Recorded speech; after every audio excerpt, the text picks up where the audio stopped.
I'm Clint, and welcome to Swatches Livestream number 85. And this episode, we're going to be looking at more of the Art Challenge submissions, this time for the finals of Group 2. I am again with guest Anna, who I want to make sure that your mic is actually on. How you doing, Anna? Hi everyone. Okay, looks like that's good. Hey guys, we usually take a couple of minutes here at the beginning to run through some announcements and double check that all of the streaming settings look good. So let's take a look at that first. I think the audio looks okay, but guys, let us know if the audio levels are off, if somebody's too high or low, anything like that. And we're going to be running through 8 different announcements that you see there on the screen. All right, that looks good as far as I can tell. I'll move that out of the way.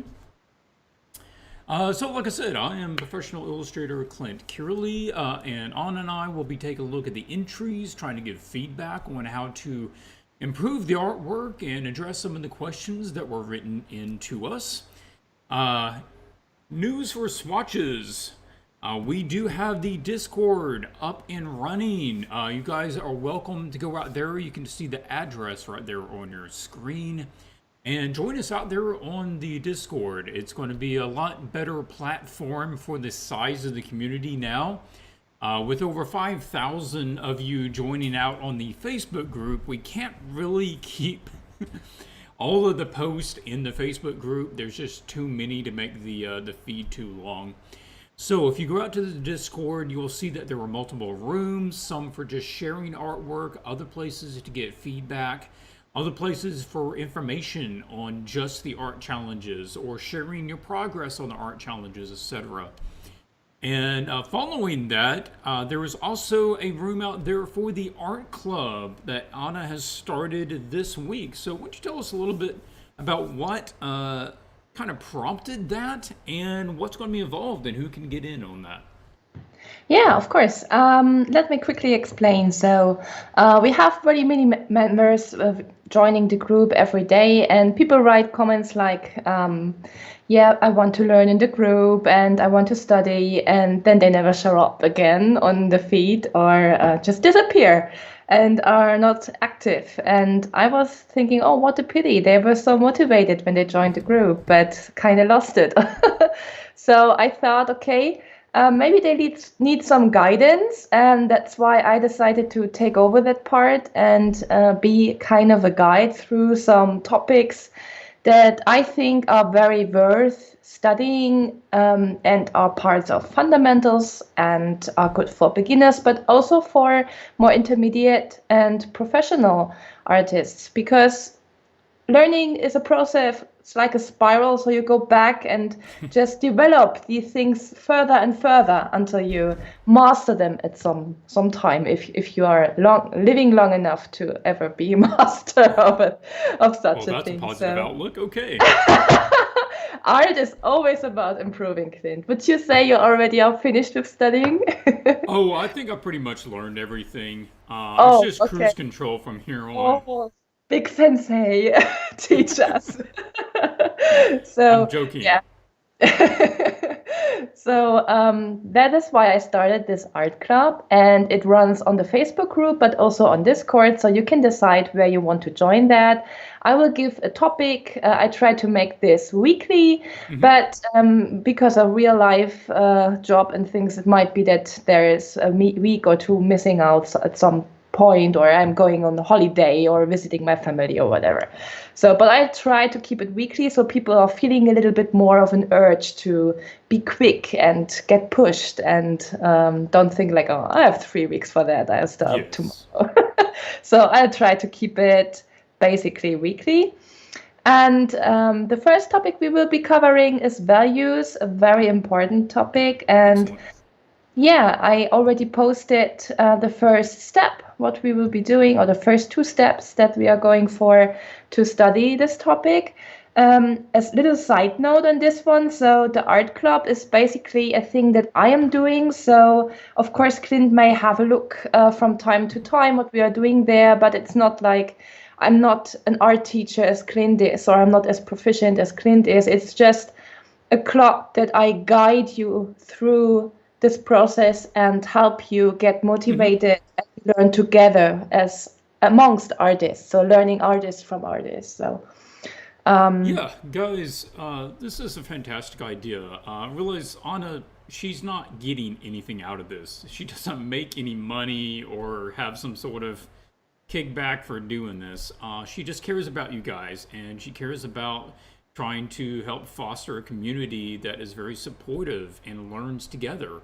So, if you guys just need something to work on, I know a lot of you do studies throughout the week, but not all study is equal, and she's making a real effort here to try to go find good topics to be studying on, and not just do it alone, but do it as a unit. And that can be a lot more fun. You can bounce ideas off of each other. And she has a full breakdown of information out there on the Discord. And I think did you put it also on Facebook? I can't remember. yes, it's Yeah, also on okay. Facebook. Yeah. Yeah, so a couple of places that you can find that information.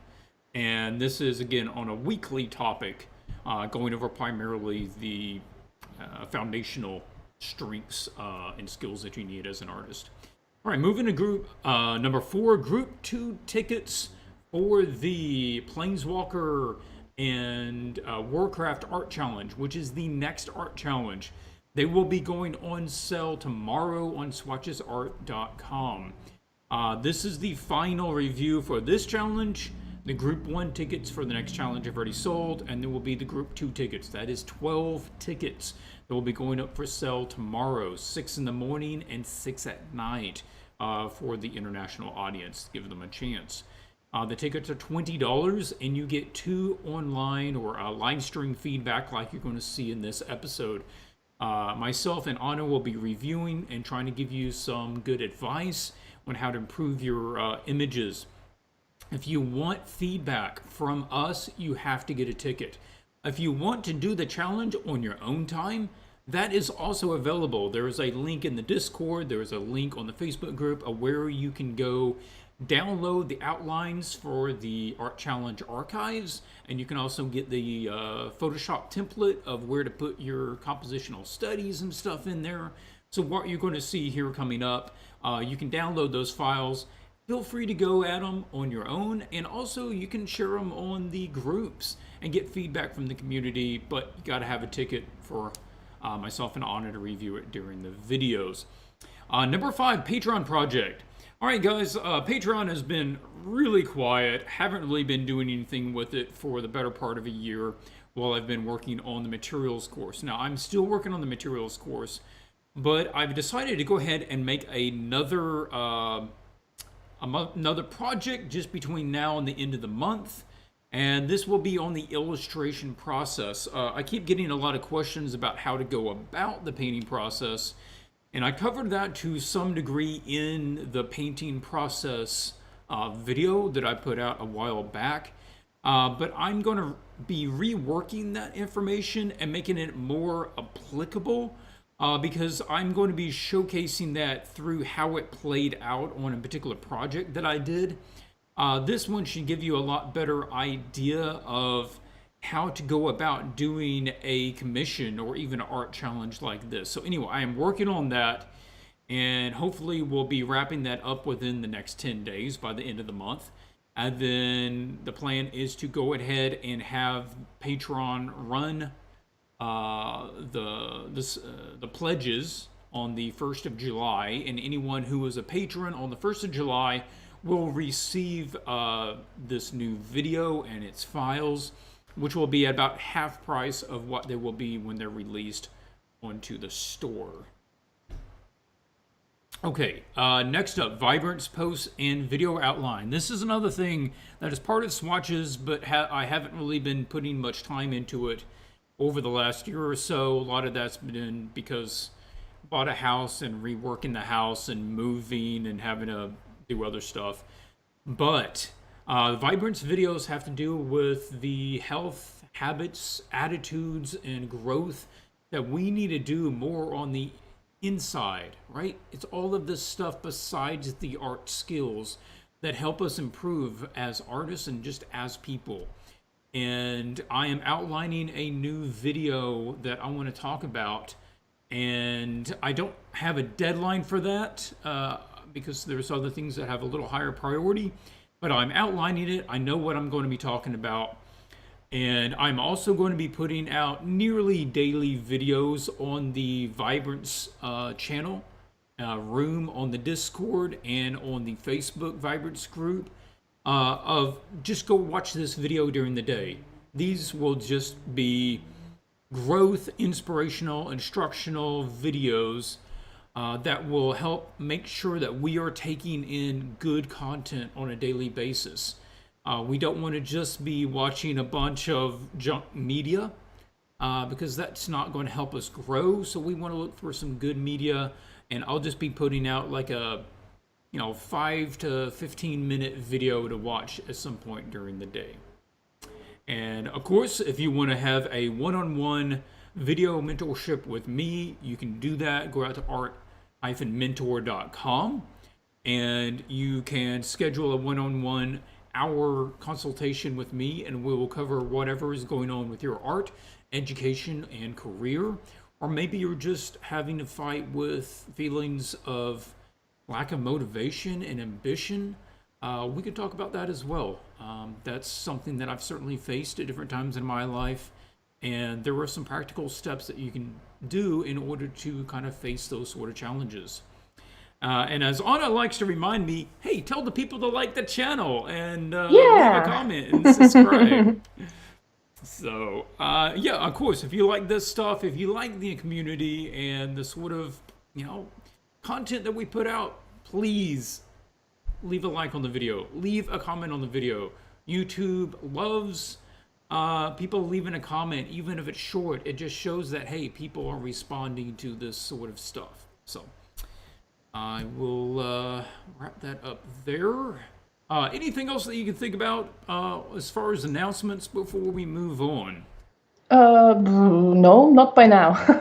I think we're good. Okay. Good to go. Oh, if you're interested in the art challenge, the next art challenge, you can go out to swatchesart.com and look at the group 1 ticket. There's a breakdown in there of the full outline of what the challenge is. You can read about the outline of the image. So all that is available. You can go out there and look at that product and read about that if you want to know more about it. Okay. Then we will review some images.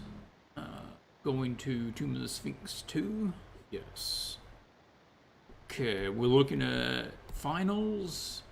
Now we only have 8 submissions here. That's a reference page. Out of the 12, so 4 out of the 12 are not submitting in. But we'll start with Brandon. Let's pull that Okay.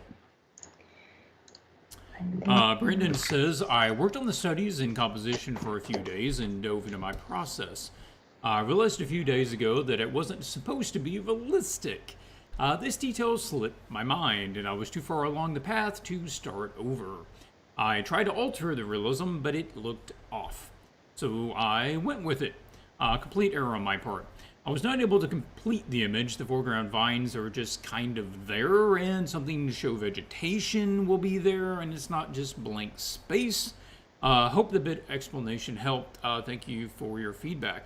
Well, Brandon, we do appreciate you going ahead, continuing the next 2 weeks, working on the image, even though you were kind of finding it difficult to work with. But you have developed it, changed up the background, did some more work on the character, added some more elements and necklaces and stuff to her, so that's good. But you had a chance to look at this, Anna. Let's start with some of your observations, and then I also did some compositional and quick reworks, and we'll take a look at that after your thoughts. Yes, okay. So, Brendan, I think you improved your composition and your usage of space quite a lot. It's much more filled with the subject, and it's a really improved setting all over. And I also like how he changed the tail and made it more dynamic and receding more to the background rather than having it follow the outline of the whole image. As you know, I always like to split my commentary into three main parts, like looking for tweaks, if you're just looking for tweaks, for general improvement, and for where to go after this piece. For tweaks, I thought adding some atmosphere would be good, especially on her body and a little bit more in the mid and background. Because by now the values on her tail look all the same, so it's looking very flat. And you just showed 2 days ago in our 5K stream a piece by an artist who had this on his dragon. Right. Yeah, so it's the same effect. You can do even within one body, have atmospherical changes, so the value gets brighter, and people will then have more feeling for depth in this piece.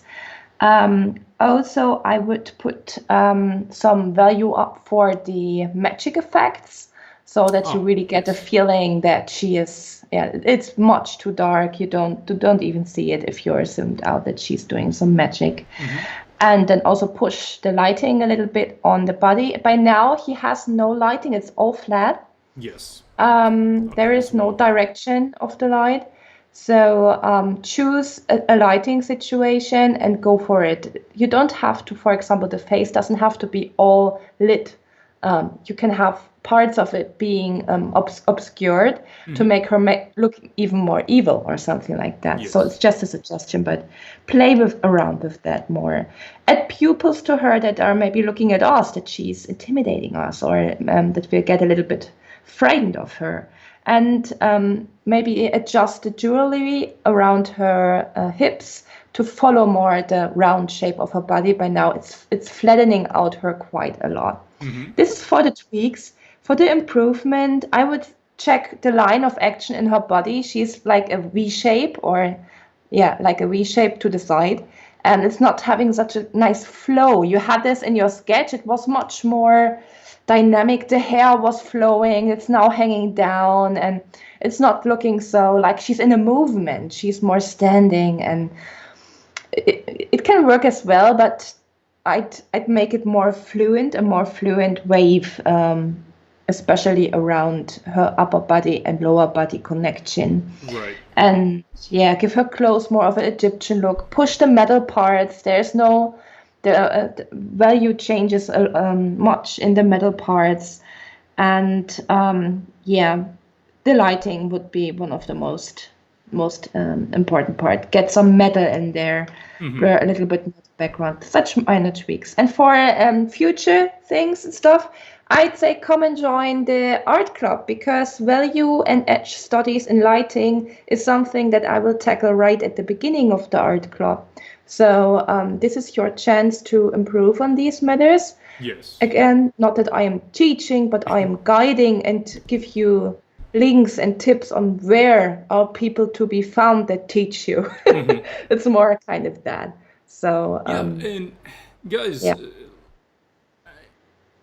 you don't have to know everything, but like what Anna's saying is, she's not necessarily going to be teaching you guys the art club. I'm just speaking on that real quick. But she spends a lot of time educating herself, so she knows where there is a lot of good education out there, and she's trying to shorten your, streamline your education process by pointing you to the really good stuff, so that you don't have to spend a lot of time looking for it yourself. So avail yourself of that opportunity, because we're just trying to improve, if we can, as quickly as possible. I like your observations. I think these are all solid ideas. The whole thing is getting quite flat. We see that from the sort of flat lighting across everything, very similar values across everything, and it also makes the materials have a very dull appearance. The metal's not feeling shiny, for instance. But I want to springboard off of what Brandon's own comments were here, that he realized that it wasn't supposed to be too realistic, kind of slipped his mind, but then he got too far, so we started just kind of embracing it. This is a big lesson, guys, because this is always going to be a potential pitfall that we can run into as artists when we're working on such an image. where you're trying to follow an outline or a commission and not just making it up on your own without any outline. And that's why it's really important to reread the brief throughout the project. And multiple times you want to go back and reread the brief. Not just at the beginning. Don't just read it at the beginning and then say, okay, well, that's it, I know it, and then never read it again.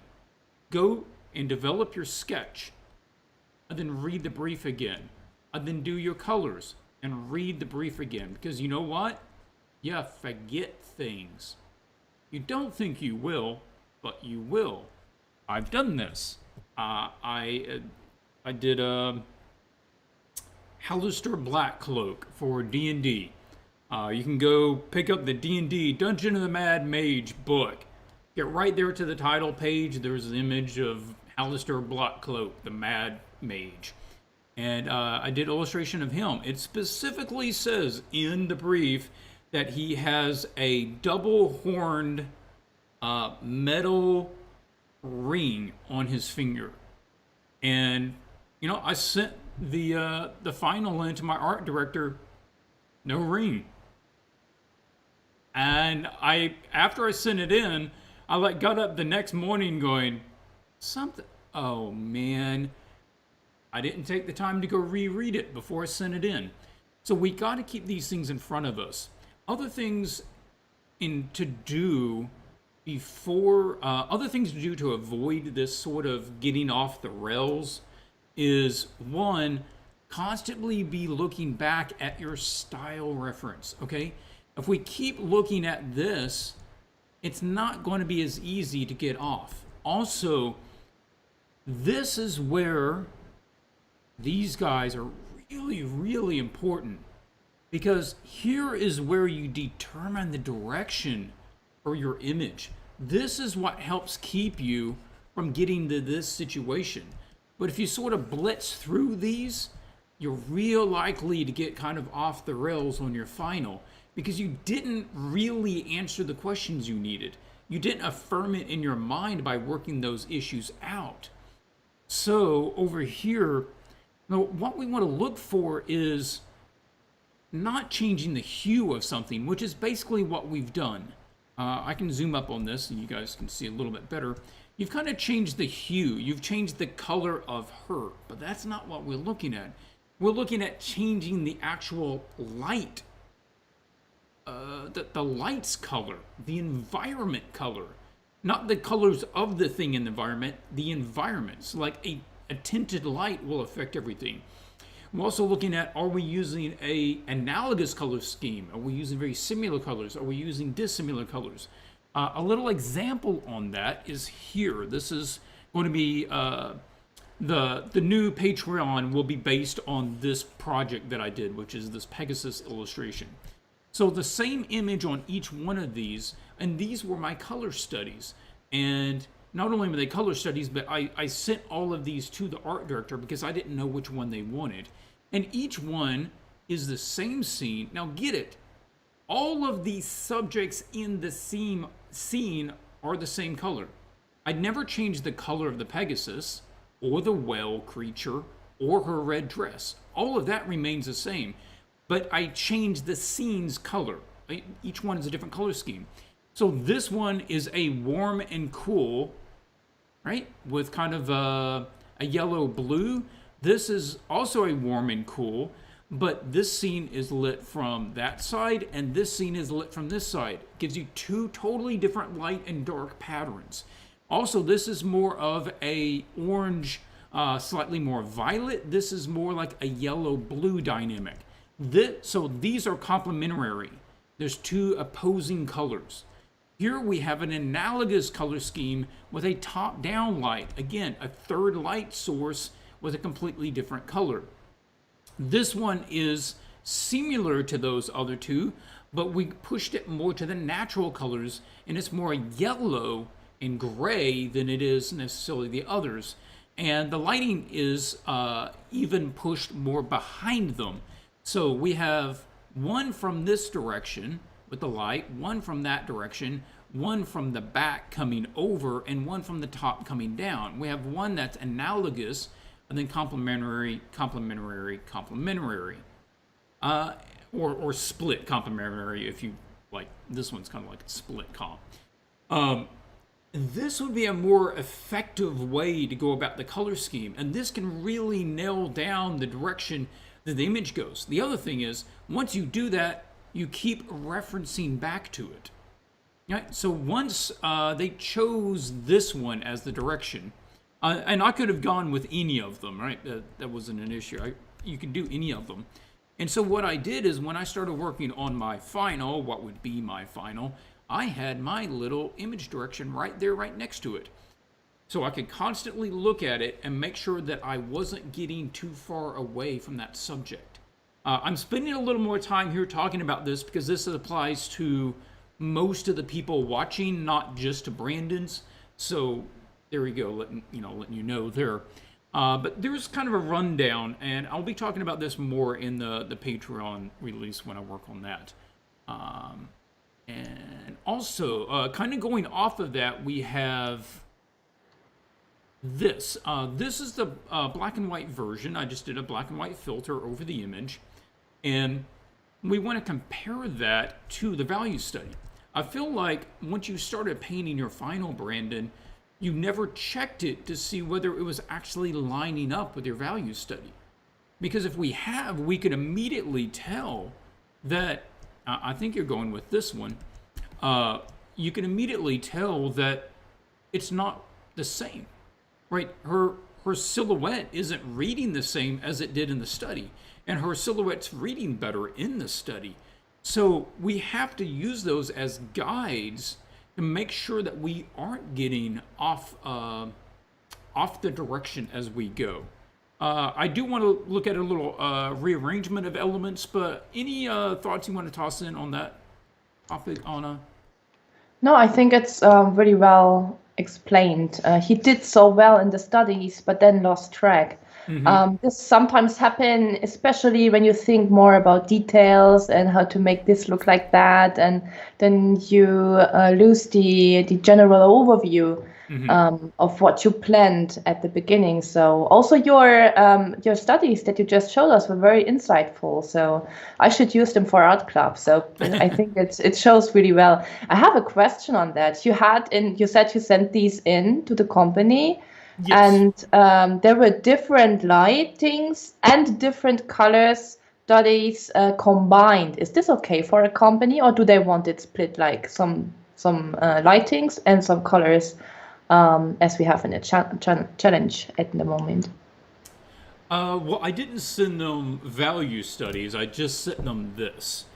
So you're saying, would you ever split up colors and lighting being separate? I've never been requested to do that. I've usually, if they even need multiples, then it's just, okay, I'm going to provide you a set of lighting and color options. In this case, the colors of the subjects, such as I knew they were both going to be white Pegasus, that was already set, so I wasn't needing to play with that option. I would normally approach it like this unless requested otherwise. Or what you might see is you give them options like this, and then once they choose one, they might request, okay, now with that set, with the lighting and the general colors, could we see an adjustment on this or that? And then you might give them some other variations of it, but I wouldn't give them variations of both subject color changes and lighting changes of those, because you would just get too many. And that's more like a concept art thing. And so this just being an illustration, trying to limit the back and forth flow so that the project keeps moving. Hopefully that Okay, makes sense. so it might happen that they say, "Oh, we like the lighting in 3, but we prefer the colors in 1. Could you combine them or something like Yeah, that?" they might say something like that, but I would put that on them. If they need to see some variation like that, they can request it of me. I'm not necessarily going to send them 15 variations. I think 4 is usually probably plenty. And if it's not, then again, say, all right, we're not really happy with these. Could we see more? In which case, I would say, okay, well, what about these, did you not like, or can you give me some direction on what you do want to see?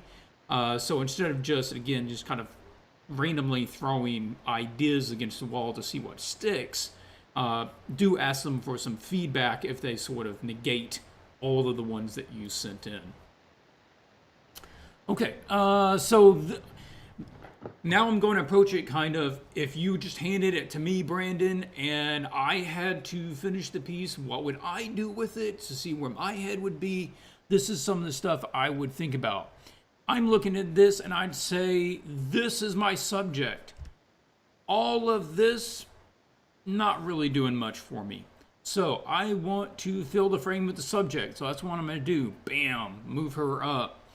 Then the logo, I could even get the logo bigger. The logo was okay, but if we're gonna have the space, let's go ahead and get the logo bigger. Now we're just focusing on the lady. It still gives us enough room to develop context for the environment. We can also establish the snake tail, and we don't need much room for it. And we can also repose the snake tail very easily. It's a very simple item to repose. And so I do this way. Then I would be working with the lines more in this direction. Just really pushing into the Egyptian style. And also doing some rearranging elements because we just recomposed the subject. So let me walk you through some of those ideas. One is we need that classic Egyptian headdress, or at least a variation of it. These are the references that I did provide at one point during the challenge. These were all excellent ideas. So what my thought is this, and I think this could be really cool. I didn't actually make the variation before I did it, but like if she had a gold mask, but it was a gold snake mask, right? And so she's wearing a gold snake mask over her human face, and then it wraps up over the head like this, and her hair can still come down off the sides, right? And then you have this the golden fabric stuff that goes down here, and it goes back behind her hair and comes out from underneath. And so now you get this like multi-layered Egyptian top to it, and this is the sort of thing you're looking for. You're looking to get that classic thing, the golden Egyptian sarcophagus face, and then you just take it one step to fantasy, which is now I'm going to get it and turn it into not a mask in a human, but a serpentine mask on a human. And then other things, ramping up the style here on the design. So like we've got this, I can't see that on here. The little buckle thing of like the bird symbol there. Okay, and then let's have some interconnecting fabrics. So not fabrics that just go one direction, but we want fabrics that go like this part comes down this way, and then they start interweaving, right? And that's more interesting. And then that gives you almost like a muscles interconnecting sort of feeling, right? And it's just cooler to look at. A little repose on her arm. If we see here, her arm just feels sort of odd, where you really want to pose the arm so that at the joint, it actually remains flat to your view. I'm not sure what it is on the camera, but here we can get a little angle change on that arm, and it helps it read from a thumbnail a bit better. I do like the hand pose though, so we're going to keep basically that same hand pose, same thing on each side there. Then because we are recomposing the background, I like the pillar here. I think he can probably do about what he's doing.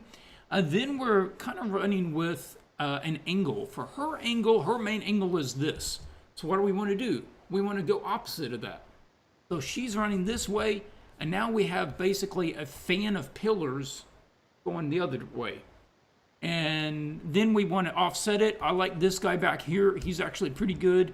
But we're going to beef him up. Instead of being these little pillars, we want proper Egyptian pillars. They're bigger round pillars. So we're going to do that, fill up more of the space. I would keep the atmospherics. That's nice. I would keep some of the vegetation. That's nice. But then let's watch her silhouette. So that whole silhouette goes darker. I didn't do that here, but you could run something like a multiply layer, and I could just grab like a bluish tone. And then we just want to darken up basically all of her silhouette so that it reads against that lighter background. That's not nearly dark enough. We'd be looking at something more like that. So that's sort of how I would be running with it. I mean, again, we always say this. I'm going to say it again, even if it's redundant. Continue working on it. Push against it. Throw more time into it, Brandon. I'd like to see these changes. I'd like to see that as your art director and as your art teacher, I'd like to see you do this. Now, you don't have to. I don't have any way to make you do it. But push yourself. If you're willing to push yourself, try this. Make sure you got your style reference. Make sure that you're doing a little value study. Make sure that you're running a new color study as well, and give it another shot. Okay, enough time on that. We got to move on. But hopefully everybody found that or something in it useful. And next up is Grace. Okay. Good impression from this one.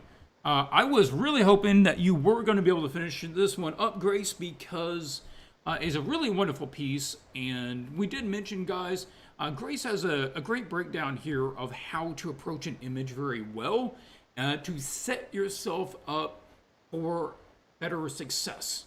If you look at her compositions, each one, I'll zoom up here, and I'll toss it to you here just in a second, Anna. Each one of the compositions, distinctly different. Top view, straight level eye view, down view, different poses, different lightings for each one of them. Oh, excuse me, hiccups. And then once they chose which one they want, then you develop that one. And then you do variations of that one. And then when you choose which one of those you like, you do color variations of that one. So it's all about iterations. It's doing a couple, picking the best, doing more iterations, picking the best, doing more iterations. And then surrounding yourself with good references. Things that are really going to help drive the piece the direction it needs to go. So this was one of her main references right here. She didn't mean to, she came across it, I think she said, after she actually found her composition and everything. D&D or Pathfinder, I can't remember which one that is, Pathfinder maybe? And then she did a 3D mock-up, and then she had some photos of people to add that extra bit of authenticity. And look what she got out of it. A really strong image. Now, is there work to do? Yeah, there is, and there always is, and we'll talk about that. But on the whole, I have a very good reaction to this one. And I think that if this was an actual project, you would be right on the money of what this sort of project would probably need. But let's read her comments, and then I'll toss it over to Anna. It says, hey, Clint and Anna, spent a lot more time on this than I would have liked. It was really challenging combining all of these different elements on one image. I especially had trouble placing the barbarian, specifically because he needed to fit the frame and also not be too covered up by the logo. Yeah, complicated scenes, you do run into those issues. In the end, it's part of the image I'm least happy with. Interested to hear your feedback. Okay, so going on from here, what's some tweaks that you were thinking about for this image, or maybe even Grace going on? Yeah, so I will skip the praise part because I'd like to do, but you already covered it pretty well. She's really good with what she's doing, so I just get into my nitpicky things I have here. Looking for tweaks. So I'd say might be. It's not like starting from most important to the least important. I just throw in the stuff that I saw. Shorten the neck of the guy on the left side. It's pretty long, and he looks like he's not in the right perspective there. Add maybe more smoke or particles, something atmospheric more around the to make the foreground and the midground where the characters are at more disconnected, because at the moment they merge pretty much, especially in their values. So the mummies are not standing out enough yet, especially the one on the left is not standing out pretty well against the magician. So maybe some smoke or something would do for that. It's cheesy, but maybe you find even a more proficient way to do that. It is a very clean image overall, so I'd say push this through also on the things that are really close to us, which is the I don't know in English, the bandage around the mummies. So it looks a little bit dirty and not much 3D, so give them a little bit more of thickness, and maybe one is loose or something like it. Just put a little bit more time into it, because it's so close to us. Even if it's mostly in shadow, we will see a lot of detail there. Looking for improvements, one thing that I would have done differently, but she also said she has problems with this, would be the barbarian guy, because his pose is not naturally to me at all. He is throwing his axe back. Also, his hands are much too close to each other to hold an axe. He's having the hands on the shoulder, but the arm is in a weird angle from him. He's tilting backwards, but his legs make him want to run forward. So usually when you run that much as he seems to be, you would bend your back forward so that you lower your head. So imagine you're running really fast. You would not like stand up straight and straighten your neck and everything. You would go to the front with your whole upper body. So this pose didn't make sense. Also, he's a little bit too large, and that's maybe because what led to that you are having problems with with posing him in the right position so that he doesn't bump his head on the title, but also still fits in there. So after this, maybe some gesture, bodies in perspective. This would maybe help improving, but she's already on her way. So that's all I have to say. My nitpicky things are over. Finished. Yeah, we're getting down to a lot of little variation stuff, and it also starts running into some artist preference about there's not necessarily one way to resolve some of these things. There's multiple ways, and it's just kind of based on which one you like.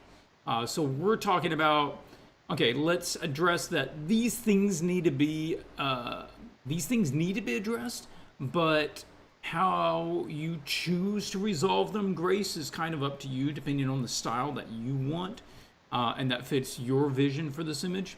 But let's go through some of them. I agree. This character is definitely getting lost against a lot of the background because it's the same values in the same colors, and there's just not a lot of standout there. The barbarian pose, like, a lot of this feels pretty good. I think that leg feels a little odd to me. I feel like I felt like his legs is the biggest thing for me, and yeah, because you think he's running or something, but the rest of the body doesn't follow that image. I'm not sure. It's one I honestly would have to either pose it out myself or get a friend or get a 3D model in order to do it accurately.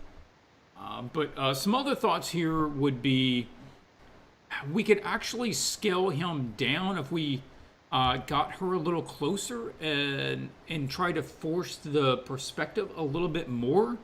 This is probably accurate to her original breakdown, but we might want to adjust from that a little bit.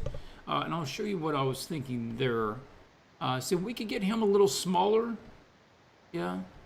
And we're going to, my idea is that we can make her a little bigger and let him get a little smaller and make it feel like the perspective is more foreshortening as it goes back. and that would fill a little bit more of this area and also allow us to adjust him a little bit without running into the logo and stuff.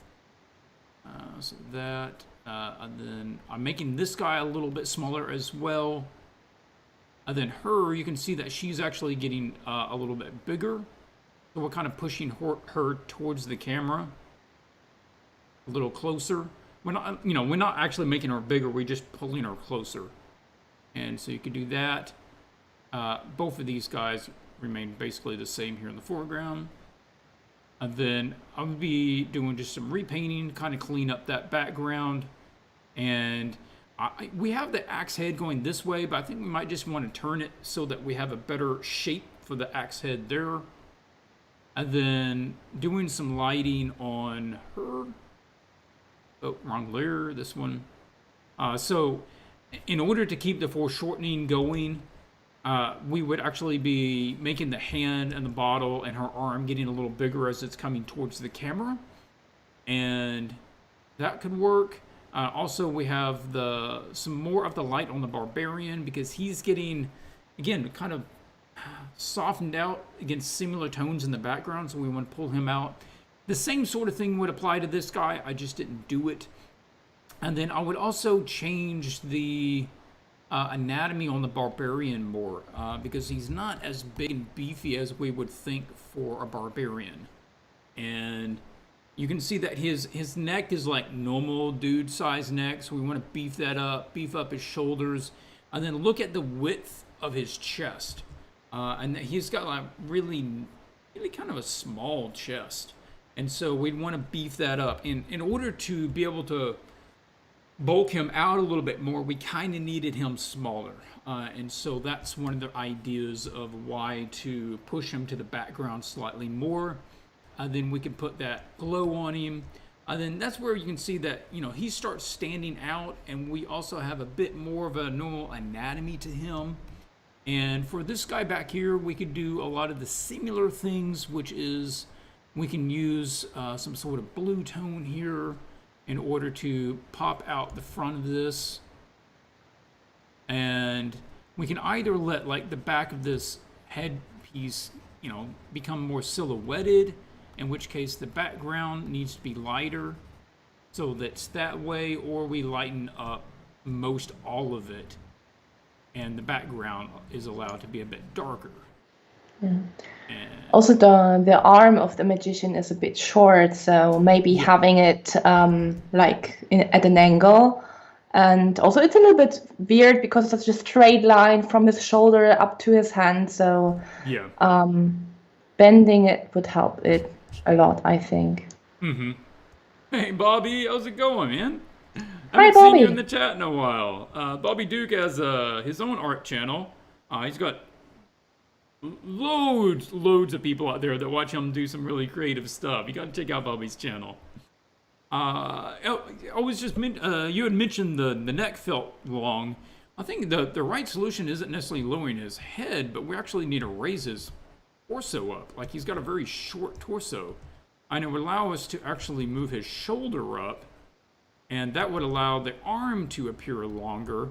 I think that might be where it got away from grace, is that we kind of lost a lot of that torso area. And so we could put that back. Then we could actually have the arm having a bit of a dip to it. We want a little of that angle change, right? In the elbow, that sort of thing. And that would be better. And then also you can just see right there where it kind of pulls the arm up further. Might add a little bit more just to feel like that's reaching further back. As far as like the small area rendering is quite good. Like, her face is good, the leather is good, the little accoutrements that she has, that's running quite well. So I'm just looking at kind of the big positioning and the lighting of the elements and things like the blue light over in this area. That let's go ahead and just let this stuff be more blue. It's okay. It's a bright blue light, and it can brighten stuff up, and that's fine. The same sort of way that the torch is lighting that up. Okay, well, we got some more images, so let's go ahead and wrap it on that one. It's Grace, really an amazing piece. yeah, it is a wonderful piece. I'm glad that you entered. I enjoyed looking at it, being able to talk about it. Karun is up next. So select this. Okay, Karn wrote a bit here, so let's read what he's got. Hey, Clint and Anna. First of all, I'm so impressed that Anna can pronounce my last name perfectly. Is Okay, for that the so? work. It's been a crazy 2 weeks. It's not finished yet. Still got to do some rendering and refining. Hopefully, we can give him some clarified feedback. I don't really like the girl's face. And it's kind of weird for me. I have trouble with edge control, so maybe we can talk about that as well. Okay, well, this is one that I really quite liked the original sketch, and I think he's developed it pretty well. I think most of the things have been developed pretty well. But yeah, there's some other things that maybe he's getting away from him some. And I also feel like it's a bit of a I didn't think this was the style he was necessarily going to be developing it into. But what was your thoughts on this, Anna? Or, yeah. Yeah, so I also like it very much. He put in everything that you said, like with the pushing the colors, having each character their own color theme. He went for that and he pulled it off. So I think it's really good. Things that I was thinking when I looked at this piece was, first of all, I was kind of confused because they're all looking at completely different things, but we don't see any of those. So they maybe could have looked at one of the skeletons, or one is looking at us, or something more interaction. This was just the very first thing. It doesn't have to do with the art or with painting itself, but like, where's this guy looking at? Why is he smiling and the others are like angry, attacking something? So I didn't get the story behind that pretty well. So this is why I thought that. For some tweaks, I'd say give especially the girl more hard edges and a more clear silhouette. So by now she's pretty much merged with that magic smoke, whatever. I don't see where her legs are. I don't see where she ends, where her arm is. There is a hand supposed to be in front of her chest, but I don't see where the arm is from that hand. It's a little bit confusing and not clear. Her pose is not clear to me. She's not readable. So I would push that, even if it's a bit more work than just tweaking. But this is the thing I'd at least do to improve this piece. Also, her hair is very thick and there's no gaps or anything, so it just takes away the silhouette, but not adding in comparison, not adding anything to the painting. So why not having it a little bit flow or something to make this painting more interesting? For further improvements, the same thing as I said with some others. He already started with like giving the light some meaning for the forms, but I think he could push it even further because there are still parts that are lit evenly, and then next to it there is, like, for example, the blue scarf of the guy in the middle is lit completely evenly, but his upper body received some shadows. So why didn't he push through that? So really also getting the edges a little bit more sharper, that we see there's light, there's shadow. I have this in my list for the for example, the Bucci videos, where he explains on how to keep shadows and light values apart from each other. That when you look at it, you know, okay, this is in shadow, this part, and this is in light. And I'm often confused in his piece because I can't say, okay, is this now in shadow or light or whatever. So this is why, for further improvement, I'd say the same thing. Art Club, come visit us. Do the value studies with us. I sound like somebody who's doing advertisement all the time, but it's just, I think it would help him a lot. So just my honest opinion. Okay, well, good feedback. Hopefully, Karn is listening. A lot of good points there. Some of the same points I was looking at. Let's step through some of the things that was catching my eye. I made a couple of little notes here, and I did a little paint job. We'll take a look at that in a second. So, compositionally, we've got some issues. There aren't big changes, but there are changes that need to be made. I found these rocks to be really odd. Just the placement. It's just like just right there in the middle, and it's really basic shape. And this one's like floating right over his head. We need to give these more size, more personality, or something. Otherwise, their placement isn't really doing anything. If we could turn them and give them some more, like at least do triangles or more interesting, kind of give them like a flat top, then they've got a longer base to them, and we feel like there's a form to it.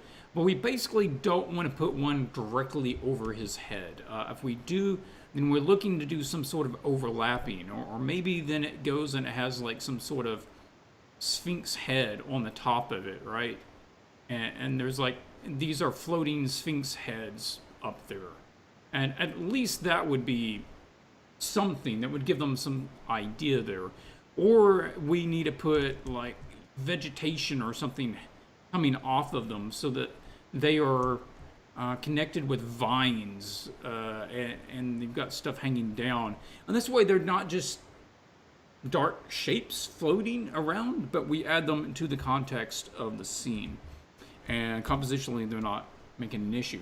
Talking about composition, though, we have a number of tangents. Now, tangents happen, they always happen. But we got to make sure that we spend some time to address them and look for them. Let's point out a couple of them.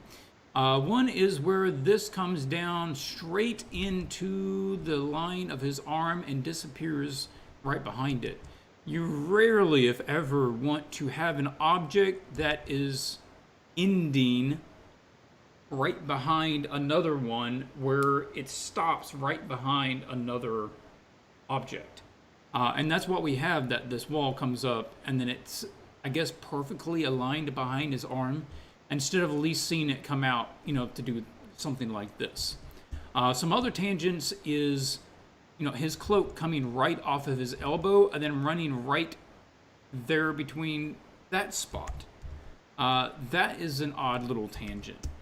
We've got this coming straight off of this corner, straight down to where these two meet. We've got like the edge of this coming down to meet right in with the side of the arm. So this one's just kind of like full of tangents. This comes down and meets right on the top of his head. And what this does is it flattens out the image because it makes it feel like two objects on different planes are actually interacting, which gives the idea that they're flat on a flat plane.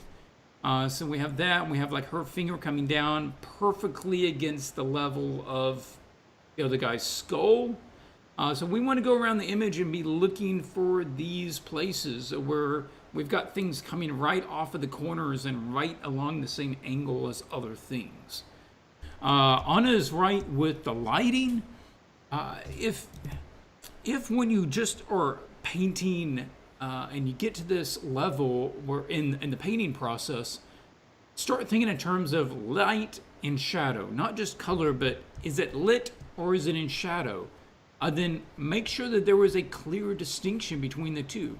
So this is a light blue, I guess, fabric scarf, in which case it's lit by a bright blue light, which means that it's going to be bright and it's going to be saturated. So we're going to get as saturated as we can, and we're going to make the lit stuff very lit. Then the stuff that is not is going to be distinctly in shadow. And the same thing with his face, right? He's lit by a blue light. Now we can tint it a little bit towards his skin tone, that is a slightly warmer blue, but still, it's okay for it to be blue for this kind of illustration. We're not going for hyperrealism here.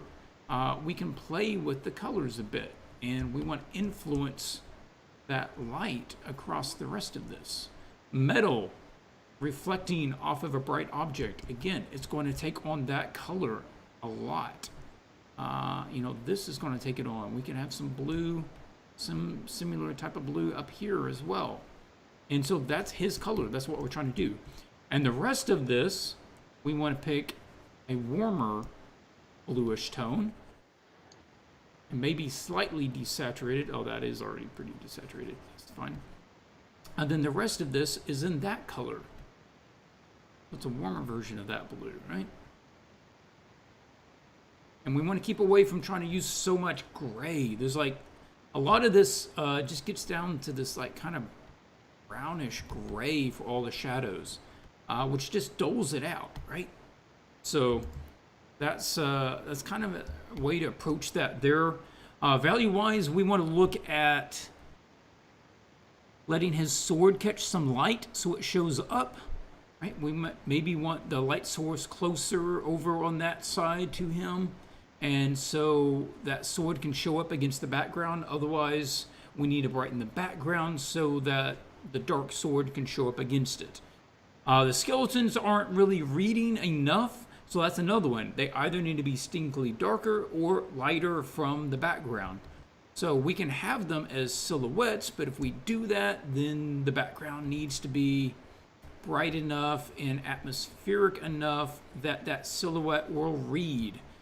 Same thing over here. We can have them brighter. He can be lit. That's fine. I don't care. But that needs to be lit, and then the stuff around him needs to be dark so that the silhouettes stand out. So we've got that. Let's see, moving on. Did a little thing on the face. So this is an example of kind of the face of what I was thinking. Just doing a little rework on that area. Paste that, move that over, that off. So you can see the example there of kind of different ways to approach the same topic. We're going with the bright eyes, lots of pure color around them. Doesn't necessarily need to be black. It looked like you actually had some lines in there about her having some sort of tie in her hair, so I put that back in because it's a little bit more interesting of a silhouette than what we had. Anna, you had pointed out that that arm gets lost in there. That's one of the things I would look at, reestablishing a bit of that silhouette of the arm and trying to get a little of the directional light. I chose the light from this direction to put onto the face. And we're looking at, okay, she's underlit. Well, we're keeping this a little inconsistent because we have this being lit, and we have the nose being lit, but we don't have any of the light hitting the under part of the brow, which is a major place that it would catch light. And is this accurate? It's kind of accurate. It's accurate for this style.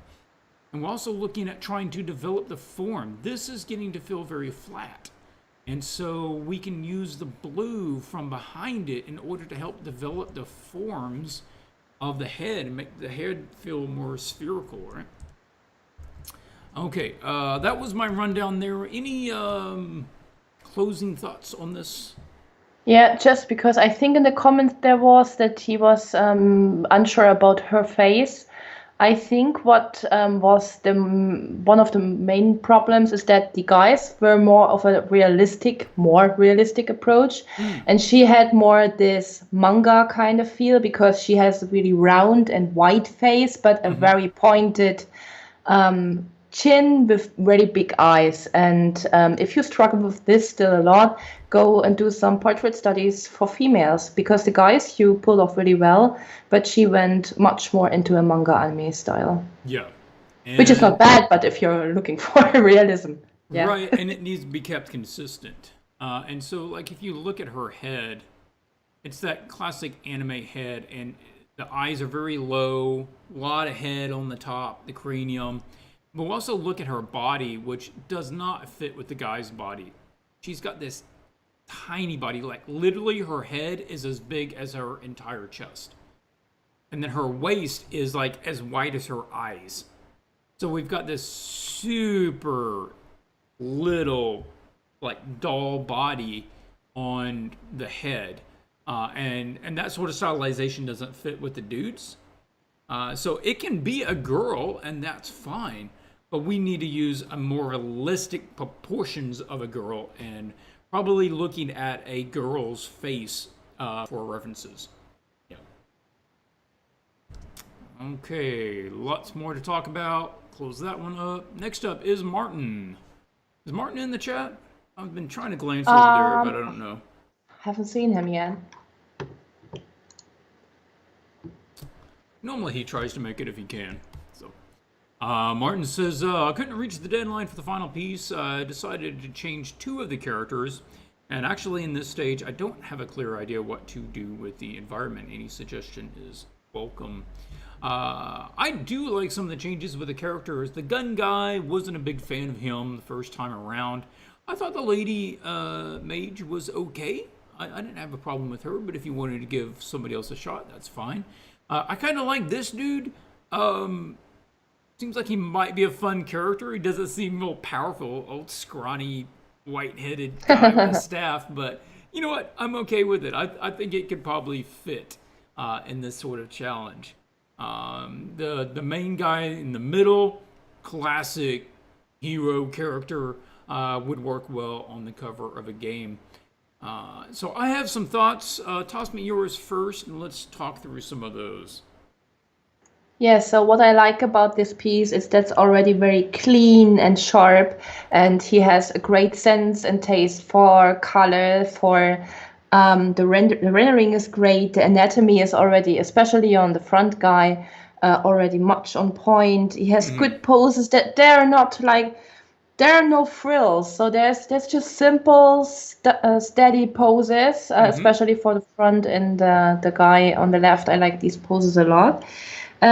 For some improvements or further development, I'd say also clear a little bit more up the lighting. By now, everything is lit just from the top and evenly. So there is no decision on whether maybe have more of a noir feeling or whether there is a secondary light source, how strong they are, and so on. Develop this further for the characters. And I'm not sure about her pose because I don't like the upper arm, how she holds it.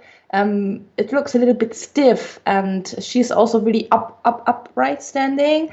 So maybe making her look more like, do you know Akali from League of Legends? She also has 2 daggers or something like that. And she is crouched much more. So she's really like a ninja, a little bit more, pushing her upper body forwards. And I think this would be cool because they're all pretty much standing up, and a little bit more variance would help here. And I know Martin will take the time to, if you agree with me, he would take the time to change things like this, even if it's much of work, because he's at the moment building his portfolio, and he does a lot for this portfolio at the moment. What I also thought is that I am a little bit unsure because his sword that he's holding is cutting into the character behind it, and they're interfering, and I don't think it's very harmonious. So either have the old man being in a different position or different pose, or having the sword a little bit more tilted downwards, something like that. I like how it looks combined with the main character, but something is, maybe you have a good idea for him, Clint, how to do that. Options there. Yeah, so these were my first and main thoughts. And for the background, I think he can go for basically anything. He has a good base for that. He has indication of depth with the statues that are there, giving nice shapes. That's not so straight and boring, but having some detail in the background. Having some stuff lying around here also implemented that, some gold, some statues, some shields, some weapons, having some torches maybe at the walls, or so I think he can just go for anything. But what do you think, Clint, about this one? One of the first changes that he made that I was I don't know there's an improvement, which is moving the logo to the bottom. Because now it gives us all of the top of this that really isn't doing anything. I'm not sure what that's adding. I feel like if you're going to make that change, then we need to utilize this. I mean, it makes sense if they were going to write some sort of subtitle across this area. It would give you a lot of room, like, Game of the Year 2020. And you want to splash that area with whatever your text is. But art-wise, if we don't have to leave the room for it, then I would consider just moving them up to make more use of it, and move his head up more to here. And then his arm doesn't have to be all the way up. We could just do more of this sort of thing, so that his hand would end more here, and you've got more of that going on. In which case, you could actually move him up, and the flame would remain in the same spot, but all of this would go up, to this area, and I think it would fill out a little better. Again, just kind of a compositional thing. Yeah, with the environment, I thought the environment that you kind of had set up to begin with was functional. It's just basic broken hieroglyphs on the wall. You got some cracks coming down through the wall. You've got like some roots or vines or something maybe coming off of there. Broken tablets and the shields and stuff. And your examples down here are right in line with it, which is, vaguely Egyptian carvings and such. Any of this sort of thing is fine. I just don't think you need to get real fancy with it. If you want to add some statues, that can also be a good idea. Like you've got the statues in the wall down here. And that's kind of cool. Or if you want to do like little alcoves where you've kind of got a Sphinx, here, and they've got like the Egyptian style headpiece on them, right? And I guess you could have like some paws coming out or something from the Sphinx. If you wanted to have some of those kind of carved into the walls going back, that would be cool. But then see about maybe changing the face. So maybe it's like a Sphinx, except for it's got like a skull face instead of a lady's face. And you're like, oh, now it's dangerous. Just doing a variation of it. That's not the button I meant to hit. Just hit delete. There we go. With this main guy, I like him. I think most of all of that's good. So he's pretty cool. With the bad guy, you're always going to have some overlapping between the two. I'm actually okay with the overlapping, but I would make that old guy like 10% bigger, just so that his head moves up and you're not overlapping necessarily his mustache. And we just get him a little bit closer to the front guy. And I think he would fill out above and below the sword a little bit better. Small size position change there. The lady, like I can see the lady working, but I can also see where some changes might be helpful. A few things catches me, like the distance between those legs is really big considering the perspective that we have. So I would move that back leg closer. Otherwise, it looks like she has her feet spread like 5 feet apart. She is completely almost splits out in order to get her feet that far apart. The angle change there on her rear, maybe a little too exaggerated. That's like a really major angle change anatomy-wise. That back arm, I would consider changing it from this, holding a knife upwards with your elbow. Consider just having the arm going backwards this way, and she's got the dagger pointed kind of like that. Or we could do it out here, and so she's holding one way. One is being held up and one is being held down. I mean, that could be an option, and so that would change up your pose a little bit. Yeah, Kardashian got a Kardashian butt. And I sort of like your idea with like a collie that either she needs to be in that assassin sort of crouchy pose, or she needs to be. And there I've got a fly that is just going crazy around me here. I don't know why. I don't even have any food over here. We But don't see it. otherwise, All she good. needs to be like really confident, and that's where we have she is right now because she's like really upright and the chest is out and her chin is kind of up, but yet we're trying to be her, crouching pose with her arms. So if she's doing that, I think the arms would be more relaxed because she's cooler. Yeah, Mr. Fly is just nothing else to do apparently, other than come see me. Um. Okay. So what? I just got the image from your initial sketch, and I kind of put it over the background. I thought, I mean, yeah, just develop that. Develop what you got here. With this, what I'd be thinking of following this is that all of this on the walls had hieroglyphics on it, and a lot of the surface part have already broken off. So you just have the hieroglyphics visible. Mr. Fly.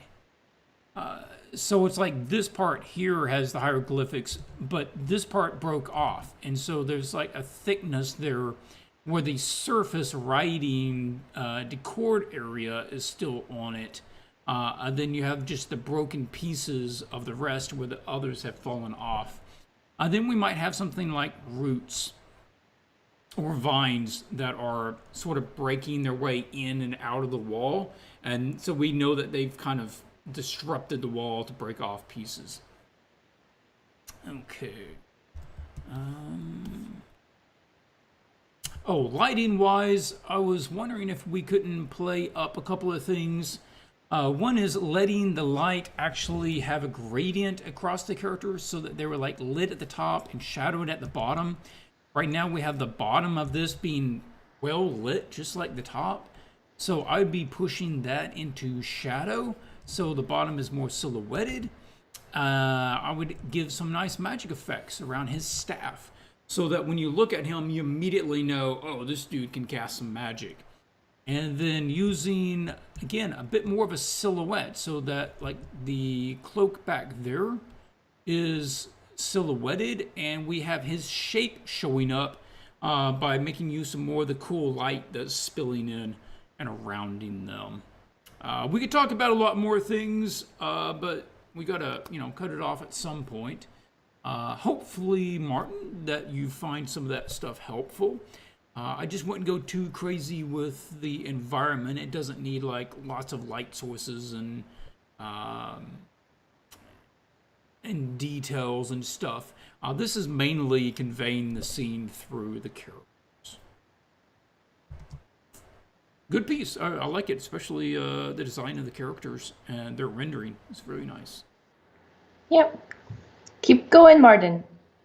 Mikaela is up next. Mikaela probably had the most kid version for this kids game, which is nice to see someone It's doing so that. cute. It's so cute. I love it. This is thanks for the feedback. Try to incorporate it. Reworked a few things. Planning to add some writing, hieroglyphics to the walls. Haven't got to it yet. Mostly for this round, I found light and color the most challenging. Making sure that colors fit together, but also read as reasonably plausible, apart from the green glow, obviously. So I felt really good about this. I liked just how simple and fun and kid-friendly this is. And I think that you could probably run more so that way. So what caught your eye here, and what would you consider doing with it? Yeah, so I really like the style that she went for. It's more of a cartoony style, and I was impressed already at the sketch phase that she was able to do a expression, a facial expression that is usually making people very ugly, but she looks so cute and angry. So it's she did this really well. I really like the Yes. face about her. So let's get over to my critique. For some tweaks, the painting over all the values are all very close to each other and very bright. So we barely have any shadow going on here. You can be much more bolder, put more contrast into it, make the lighting more clear, because at the moment there is no lighting direction that is for all Mm-hmm. of the characters in this piece the same. So yeah, improving this would add a lot to this piece, and maybe also adding some glow around all of the green eyes or something, just that we get a little bit more of different values into that. The second thing that caught my eye is the bunch of tails all going in the same direction and really close to each other into the background. And I think it's a little bit too much. I would maybe let them also leave the painting on the left or on the right or of the painting, and not all. There's also super long snakes. It's a little bit too much. They would be like, I don't know, 100 feet. They're super long snakes, and I would not push it that far. So the tails, I would work around that. Um, then also give a little bit more love to the snakes. Show us more of the forms of the bodies. Also, maybe the belly part of a snake often looks different than the rest of the skin. Maybe a different color or a different kind of scales. And scales in general could be added to have a little bit more. It doesn't have to be super realistic, but even in the cartoony style, you have some implementation of what the snake scale patterns are on each of these. Yeah, and for the last thing, but she says she will be doing more about, there's a lot of empty space, of course, especially on the top corners. You could add there maybe some growing plants, some moss, some figurines, some stuff sticking out, torches, whatever, so that we get a little bit more interest also for the viewer if he looks at this part of the painting. Yeah, so in general, I think what would push the piece most, and that is what why you should go to the art club and do values with us together, is lighting and values, and be more bold with the values and edge work. And this would improve your art, I think, at this stage, the quickest. There you go. That's it for me. Yeah. Oh no, yeah, I'm falling with you, which is when you commit to this sort of simple kid version of the image, then you can just really dive into bright colors and big contrast, and you don't have to worry very much about how realistic it is. You've already tossed that out the window. And that's not a bad thing. That can be exactly what you want for the right project, and this is that sort of project. So, I mean, one of the things that I mentioned in the Understanding Colors ebook is you can choose multiple different things to govern your color choices. You can choose whether you want it to be harmonious or contrasting or just colorful. In which case, you don't care whether it's analogous or split complementary or whatever. You're just going for color. And that can be the right choice for kid-oriented stuff. It doesn't really matter that much whether it fits in the same group or not. It's just colorful. And so we're edging over to that territory, and I think that works. I particularly like what you said, Anna. I think it's right that you've got a girl here who is obviously the bad guy, and she's got this really mean expression, but she's still cute. And that can be a difficult thing to do, but it's coming across really well. So I want to say that that's nice. And I also like the change on the snakes. That they're much bigger now, and they're not just these little guys that are kind of popping their heads out. And these guys feel like now they could be her actual minions in the game, and maybe they have different names, so they're more prominent. So I did a little change, just putting in a lot of the same stuff you talked about, which is I wanted to see what it would look like if we just pushed the saturation and pushed some of the values. So I hit a value change here. So I pulled in a value adjustment layer and move the whites and the darks so that it's basically just more contrasty. Yep. All right, lights and midtones. I guess I didn't really move the darks. And then I did some other little paint over. Oh, that's not where I meant to put that. Down here. Trying to connect to all my different windows. So this one is a darken layer, and this is to establish more of a light and shadow pattern. We have her that's kind of lit, but kind of shadowed, and we're just going to say, no, she's shadowed. And so that is with the darken layer at 66%, using a couple of different like dark violet tones, just to simplify that.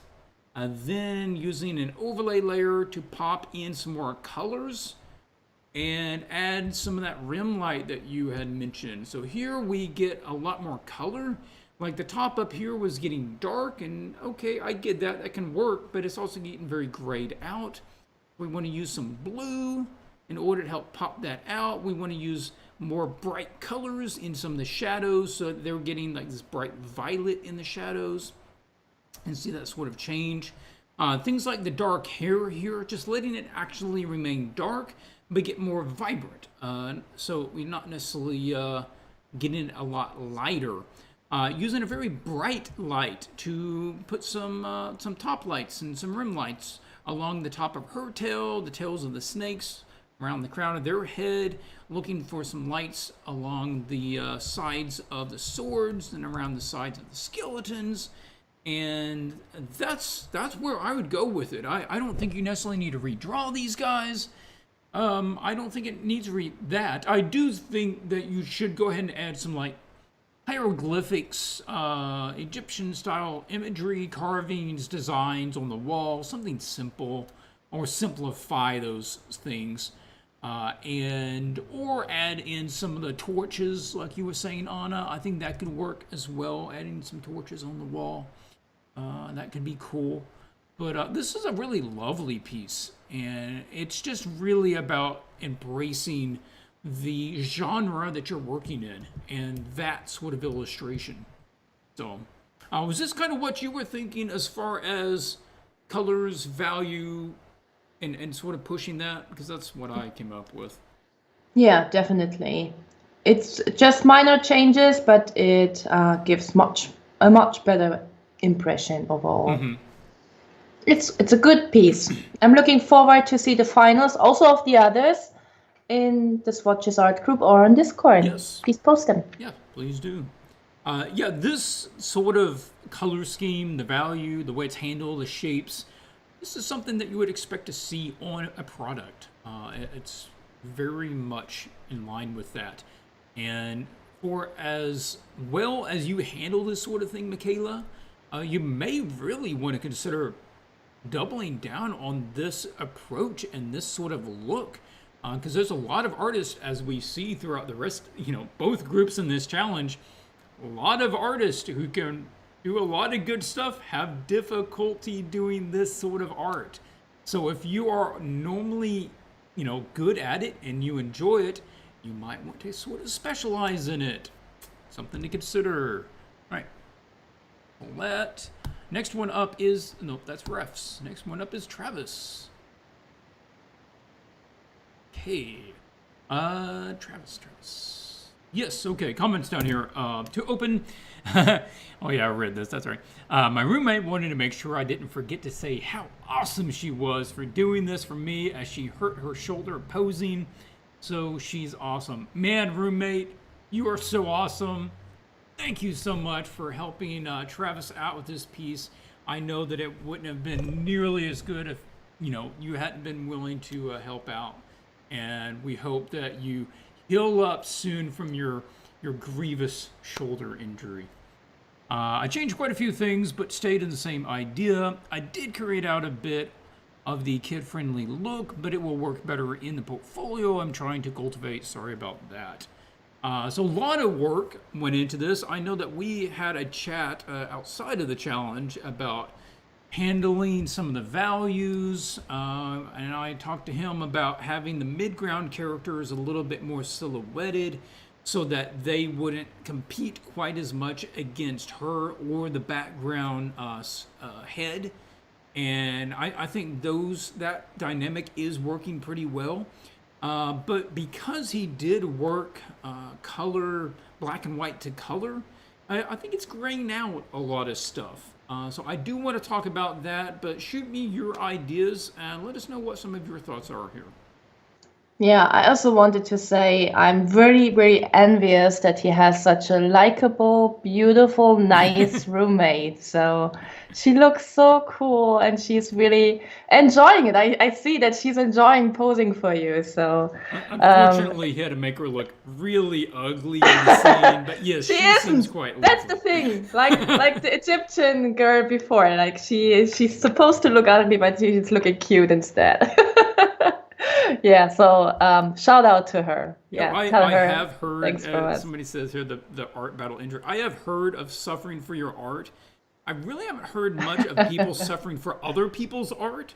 But hey, you know, if you need to, I Next suppose. level. Yeah, next level. She's putting it next level. What I like about Travis' piece, and I think he pulled it off best of all people, is his work of values and edges Mm-hmm. around the focal point. So he really went for it. He really wasn't shying away from anything. He pushed through, and I think the focal point, especially the face, is it turned out very well. Also, the lighting is really great on it. Mm-hmm. So that's what I wanted to point out first. Um, Looking for tweaks, I think from our vision, her right arm that is pulled up with the stuff in the hand is a little bit too skinny at a wrong angle, maybe. So at least it should be connecting at the shoulder, and there it should be a little bit thicker and then getting thinner, receding into the background. By now it's all the same thickness, and so it looks like it's supposed to be parallel to us. Like if you had the line next from right and left to us, it would be Mm-hmm. parallel to that. But it's receding in the background. It's going away from us. So there should be more foreshortening going on. And also the stuff is at an angle that I wouldn't have chosen for that. It's also like poking into the Sphinx letters. And I would have chosen this angle of the arm and the stuff a little bit. Well, what would you have chosen instead? Which one comes to mind? A little bit more lowering, not much, and then like moving the hand more back, like having more foreshortening going on. You know what I mean? Mm-hmm. So maybe more around the eye of the Sphinx in the background a little bit, or between eye and eyebrow. So somewhere like that, but receding more into the background. Okay. So Yeah. to Go on. gain more depth there. The other thing about the pose, and this is the very first thing that came to my mind when I looked at this piece, the upper body and the lower body are anatomically not working together this way. So you can twist your body pretty much in comparison to your hips, your upper body, your shoulders against your hips, but your belly button wouldn't move that much to the side. So I would take out more of that. I like that leaning towards us from the sketch that he handed in. So she was like, bah, she was like jumping to us. So it was more depth in that. And now Mm-hmm. she's really straight, like she's standing, but super twisted in her body, and it looks rather painful. Um, I mean, she's a snake creature. I was thinking through that, but I think it's better to have, if you have like a human and a snake combined, that the human parts follow human anatomy and the snake parts follow the snake anatomy, and not leading the snake anatomy into the human body. It's kind of for me, it's not looking natural this way. So I would have chosen the angle that he had before for that. So yeah, and there's some value things. So for example, the guys in the mid and background, they could have more merged values. So you put a lot of details, for example, for the guy having these lines, these bright lines on his body. I think you can merge that pretty much and find nice shapes and to merge together. You see this a lot with pro paintings on ArtStation, and we also showed it yesterday. For example, with the dragon or the Ajani, you don't have that much difference in values and details. You can merge a lot, and yeah. But I think Clint can explain this a little bit better. On the one hand, he's pro, on the other, he's native. So, Clint, what were your thoughts on this one? Yeah, the pose did catch me a little bit. Travis, you changed it up here from having the body follow the pose to not having the body follow the pose. So, like, this makes sense because she's leaning forward in your sketch, and that body is continuing that same angle. But down here we have her reversing that, where her body is still at this angle. I mean, her snake part is at this angle, but the body is at the reverse angle. And we just have to play that curve out longer in order to make that transition correct. So I sketched it on here the screen. I don't know if Anna sees that quite yet. Yep. But I kind of sketched out how that flow could work a little bit better. And like you mentioned, Anna, that the navel would actually shift over a fair bit in order to make that sort of make that curve make more sense. The turn there. I also think that this is a nice shape. I think it's a more engaging silhouette if you go this direction with it. So it doesn't require repainting of the most important area, which is like all of the upper body. And I think you could probably just edit what you have as far as the lower body and like reverse it and play with it, and it wouldn't be a major change. But that should help quite a bit with her pose reading a bit better. Yeah, that back arm seems like maybe a bit too thin. I'm with you, Anna. And this is another one where we probably don't want the arm to be completely straight to our point of view. We do usually want to put a little bend in that elbow in order for it to feel a bit more natural. So that would be one thing. Talking about some of the other issues with the painting process, when you go black and white to color, it has the advantage of allowing you to focus on the values and make sure the values are very strong before you get into this color stage. However, it does usually require a fair amount of repainting because the colors that you choose to paint with and the values of them don't always match up. And that's sort of where we are, that most of this needs to be repainted in order to blend them properly together. That's one of the reasons I don't tend to do it very much. It can work okay if you know what you're doing for things that are primarily all shadowed or all lit, but if you have things that are a cross between lit and shadow, it's very time consuming and you have to end up repainting a lot of it. So I give a couple of quick edits here. We'll turn these layers on to kind of show you what I'm thinking. First is a gradient map. I throw a gradient map on here in order to try to help create, I'll leave that, I'll make a new layer. Right. before I just go into that, what I want to do is separate the character and the planes. So she's on one plane, background's another plane. I want to separate the two of them. Right now, they're both kind of dull. I want to get more color in this scene, and I want more distinction between the planes of the image, which means that I want to get it to be a different tone of color than she is. So I'm going to push the background to be warmer. I'm using a gradient map set to overlay. This allows it not to shift all of the colors to one with the overlay. It shifts it depending on its value. Gradient maps are kind of cool, don't get used a lot, but they can be the right answer in some situations. So now we've keyed the background out of the gray and more to color, because here it's gray dominant. Here it is warm dominant, and that's nice. Next one up is a vivid light layer at about 50%. Oh, down here. And we are playing up that blue. The blue is which basically just became soft gray. Again, desaturating everything. We're trying to pump it up a bit more. So that is here. This also is covering her, or most of her. This is a fast paint.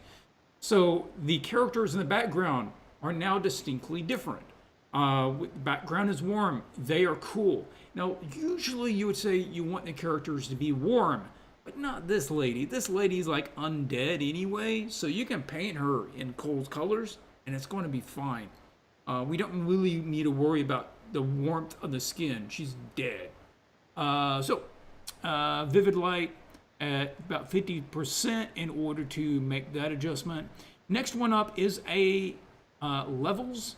I'm just punching up the light from the lower light a little bit, cleaning up his silhouette there on the right side, getting a bit more punch on some of the lower sections. We don't want to make the light so powerful that it breaks up his silhouette, but if we can brighten it up a little bit, it allows more of that saturation to come out. Because the darker it gets, the more desaturated it gets. So that would be there. And then I just had a normal layer where I began painting over some areas of how I would then handle it. And you would have to go piece by piece. Let's talk about some of these little changes. Let's pull up to her. I'm looking at adding some more color and picking a particular color scheme for the gold instead of just letting it all get real dark. Letting some of it be the greenish, letting some of it be the warmer. And you kind of got a gradient between the two of those. Letting the skin not get so bright. We get up to white, we lose the color. So choose a bit more color over the high value. And this lets that blue read out, which is fine for her. Again, she's like practically gray anyway, as far as her skin tone. And we're looking at some of the color, just like simplifying the color scheme going on with the gold over here. The gold that's facing downwards, taking on a lot more of that blue color. The gold that's facing upwards and towards the background, taking on that warm color. And what we'd actually have towards the middle of that is the dark, right? Where it's facing the shadow out in front of her. So that's kind of how the gold would be working with that. And then playing up some of the same things here. The gold on the back that's mainly facing towards the background, which is warm, taking on the warm tone. The gold facing the front gets a little bit brighter. We want to have a distinction between the values of this greenish one and the blue piece. And same sort of thing in developing a little bit more the form of this using the warm and cool of the different light sources. It's not changing the value very much. Again, we don't want to lose this silhouette, but it allows us to develop the form. We want to make sure that that is still reading. Also trying to get a bit more of that metallic gleam, right? We're losing some of that. Remember the metal is going to have a very high value displacement, if you want to think about it. That is, it will jump between light and medium very quickly. You don't have these soft gradations. It's boom, specular light. And that's what we have like on this bat. So you're going to have that on a lot of the little corner pieces, one little direct light spots. You're going to have that sort of thing. So let's pull out and you can kind of see that again. I'm going to grab this and push this up here. We'll turn this on and off and you can see on the larger scale kind of what that would do for the piece. Really simplifying the value scheme, the color scheme. Cool characters, warm background, and trying to have a bit more of that gold gleam to it. Right? Yeah. Anyway, and then keeping in mind, of course, the sort of the repose of the body there.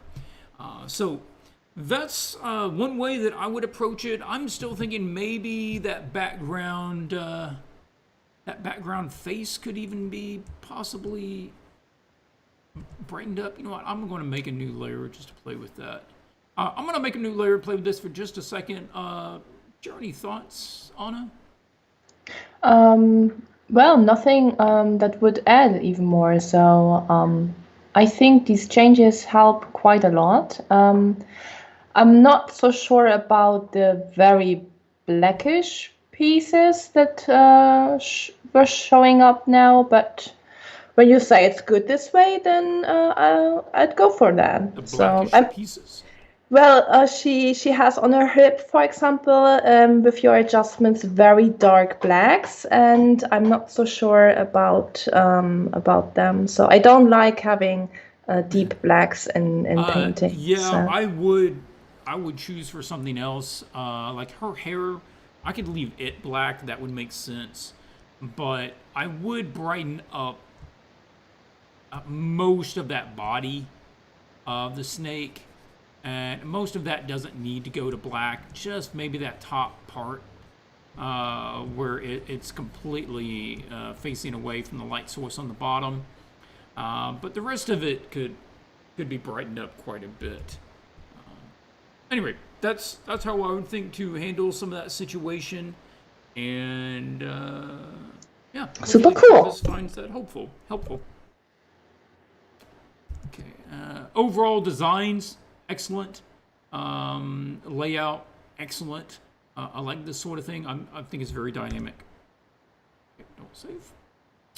Next we have Veronica. Oh yeah, I remember this one. Yes. Veronica says, aside from the hands and work on the skulls at the foreground, what are the core things I need to work on to turn this into a final piece? I really want to have this to be the best artwork it can be and want to know where to go from here. Would love any input. All right, so keeping in mind that she's got some detail-y work to do, especially on the skulls in the foreground. I do see that you kind of followed a lot of the points I made in the previous feedback, which was to develop more of the background, add some lights back there, and give them each kind of their own color scheme. And so what now? What's kind of catching your eye? Yeah, so she improved this piece even further. So I think she did have a nice direction she was going to. What is catching my eye first is that everything in this painting, especially everything about the characters, is very soft and round. And there is no hard edges. There is no, it's all looking a little bit, close to airbrushy. She didn't use airbrush for the most part, but there is no harder edges. There is no, especially, for example, the clothes are the same softness as the skin, the same softness as the shoes. That is what is making it less realistic and less believable to me. And the next thing would be, it's a really challenging angle, I understand that. But the foreshortening of the bodies and especially the face of the person in the middle are not following the perspective or are not anatomically correct. The face, for example, doesn't follow the roundness of the head. It's a flat face on a round head that is looking a little bit more up. I would suggest having guidelines first over the face. And when you have such a really low angle and look from such an angle on a face, you see that, for example, the eyes and the mouth, they're wrapping around your head, and they're not straight. They're just straight when you look directly from the front on the same height onto the character. But they're actually rounding around your head, and this is a tricky thing to get. So some studies on these matters would help her art a lot. Yeah, also the folds of the clothes, you can see that she didn't have a proper reference for these and tried to make them up.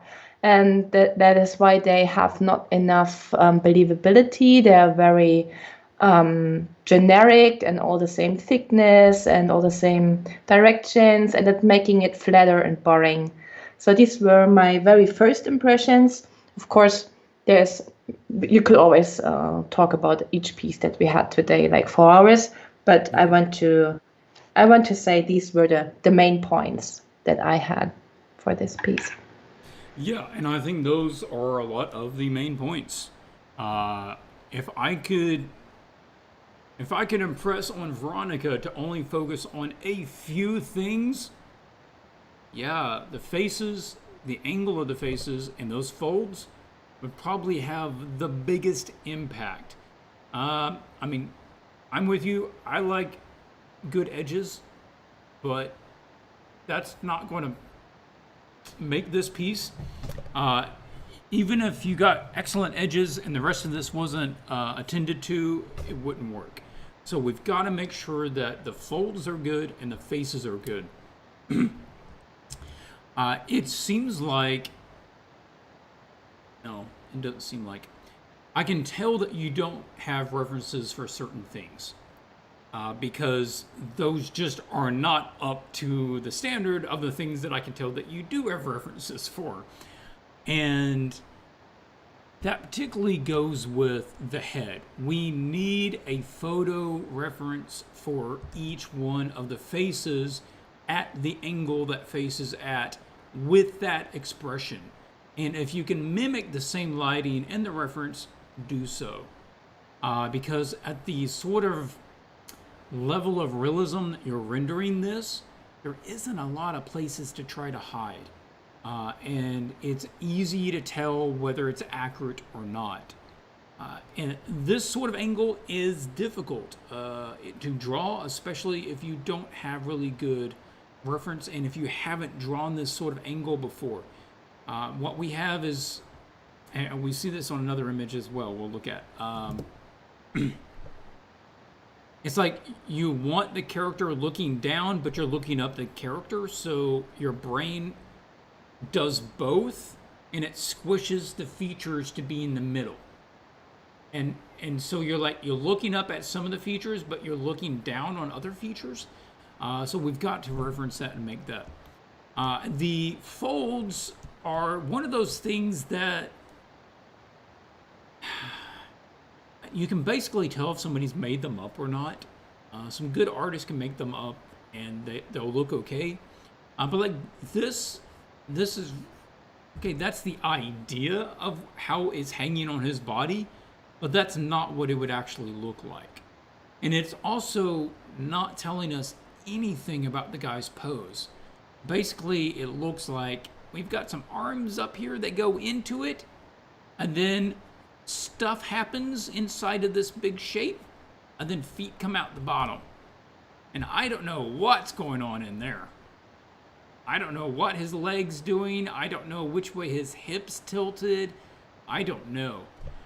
So we've got to find a way to make this more interesting and also tell more relevant information. Right now it's got like a, what's they called that? What's the cut? Is it a princess? Empress? Cut where the dress, essentially the waist of the dress is right at the rib cage. It was really popular back in like Pride and Prejudice time period. And so that's kind of what he's got, which doesn't really work for a dude. And it would be better if it Empress cut. There it is. I was right around that word, Empress. And so instead, if we could have it to be more like a cloak, where, okay, it's coming down here and it's two different pieces, but he's got another belt, right here. I almost drew the belt wrong. And so the belt is keeping it so that we still have that man's square torso, or Empire waist. Maybe it's Empire waist, Empress cut. They might be the same thing. I don't know. Then we have the edges of the cloak coming out, and because we're looking up at it, we're going to get more of this view of the bottom, right? It doesn't have to be perfect, but I know that it's going to be more of this, and we're going to say that maybe there's wind behind him, right? And so we're going to see the inside of this as it kind of blows around there. Maybe it goes out this way. Then we can see maybe the under tunic or whatever, and some of his breeches, or maybe he's even got another tunic thing underneath there. And at least it tells us more about the anatomy and the pose, and it gives us a better sense of the fabric. It's not just one large kind of block of fabric. Yeah. Here on this belt, this is another one where we're supposed to be looking up at this character. Like if we look at this reference, which I'm going to grab this reference, and we're going to move her over. Nope, it wants to grab the background instead. Nope, over here. Scale you up. No, like this. Okay, we want to look at a couple of things on this in order to help get this pose and angle a bit more accurate. One is, just look at the head. That head matches this pose and this angle, so we want to kind of pay attention to that. Other things we want to pay attention to. It curves up. We're looking up, it curves up. We got to be thinking about the volume. The volume is the entire body is cylindrical. All of these are cylindrical. And so this belt needs to be cylindrical. It does this. We also look at the... Oh, I didn't actually mean to draw that on that layer. Put that down here so I can draw on it. There we go. The bosom, right? Look at the level of it. It's practically at the same level of the shoulders at this angle. But that's not what we have here. We have this actually dipping down here, and then we have the neck coming up. And we're looking for this. When you're looking up at someone, look for that shape, the plane underneath the chin. And then we're looking to curve this, and we can look at how low this gets down here. Where the widest part of the hips are down here. And then this, the knee is practically the same level as the crotch, right? Well, the underside, So we've got that essentially here. Then that means the knee is actually here. And we want to think about the form. The entire thigh is doing this, right? And it's thinning down like this. And so now we can get that same sort of shape, and I know that it comes down to here, and then it immediately runs into the knee. And we got more of this down here, right? And then I'm not sure what happens after that. Yeah. And that's going to help us keep a better sense of the perspective of that. And this is coming up.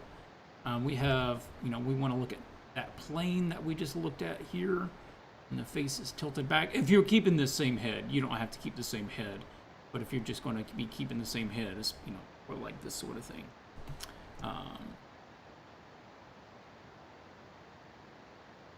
And then at this angle, that hand is actually getting higher than the head. That hand's running up here because it's coming out over top of us. Yep.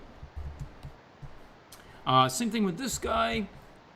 This guy's expression and pose I like the lighting. I like the colors. His overall design's okay, but the arm is just up here like this. I'm not sure why. I don't feel like he's casting anything with it. And he seems really, and everybody else seems really passive. So, not sure with his expression. But this is another one where we want to go reference some garb. Go find, photos of Ren Fair people. Or characters from medieval television and movies and see what some of their garb is. Any additional thoughts, Anna?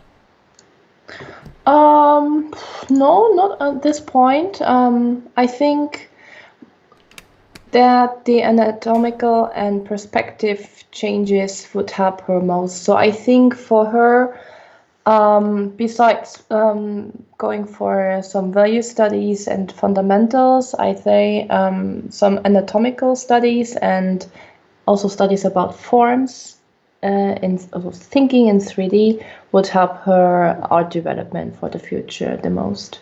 Mm-hmm. Yeah. And getting more references. Yeah.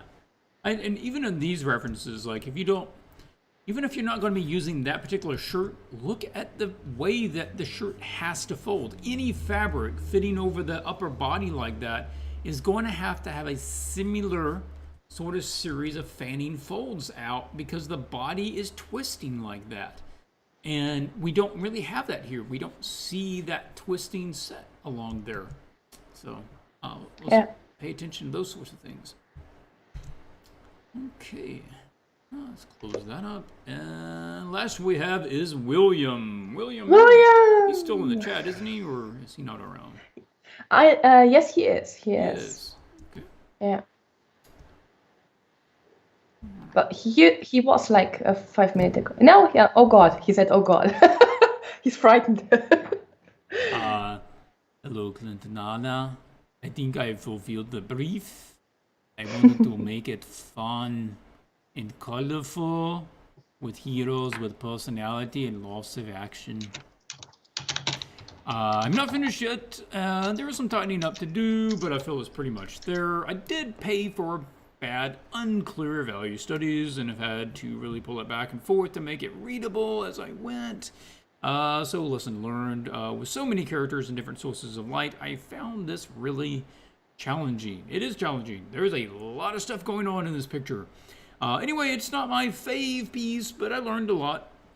So cool. And you're about ready to get started on your monk image. Yes, that's right. William has already picked up a ticket to be working in the next challenge.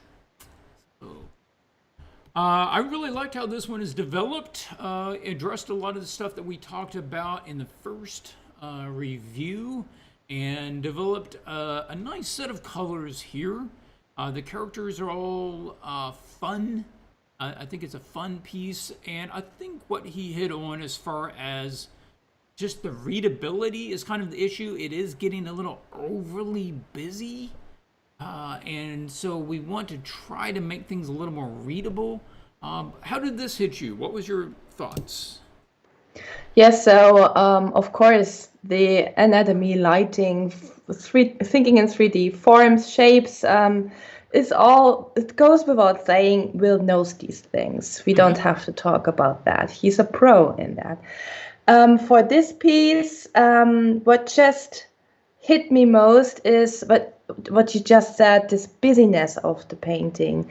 And I had to copy it and put it into my Photoshop to put it on values only to see what's is it a color or is it a value as well. So the value is all over the place, and I think that's the problematic thing here. So getting more a specific value range for each, how do you say the background, midground, foreground? Is it layers or grounds or planes? Yeah, for each plane, you should have a specific range of values. And I felt like some parts have just too much contrast that are not part of the focal point, and they are too detailed.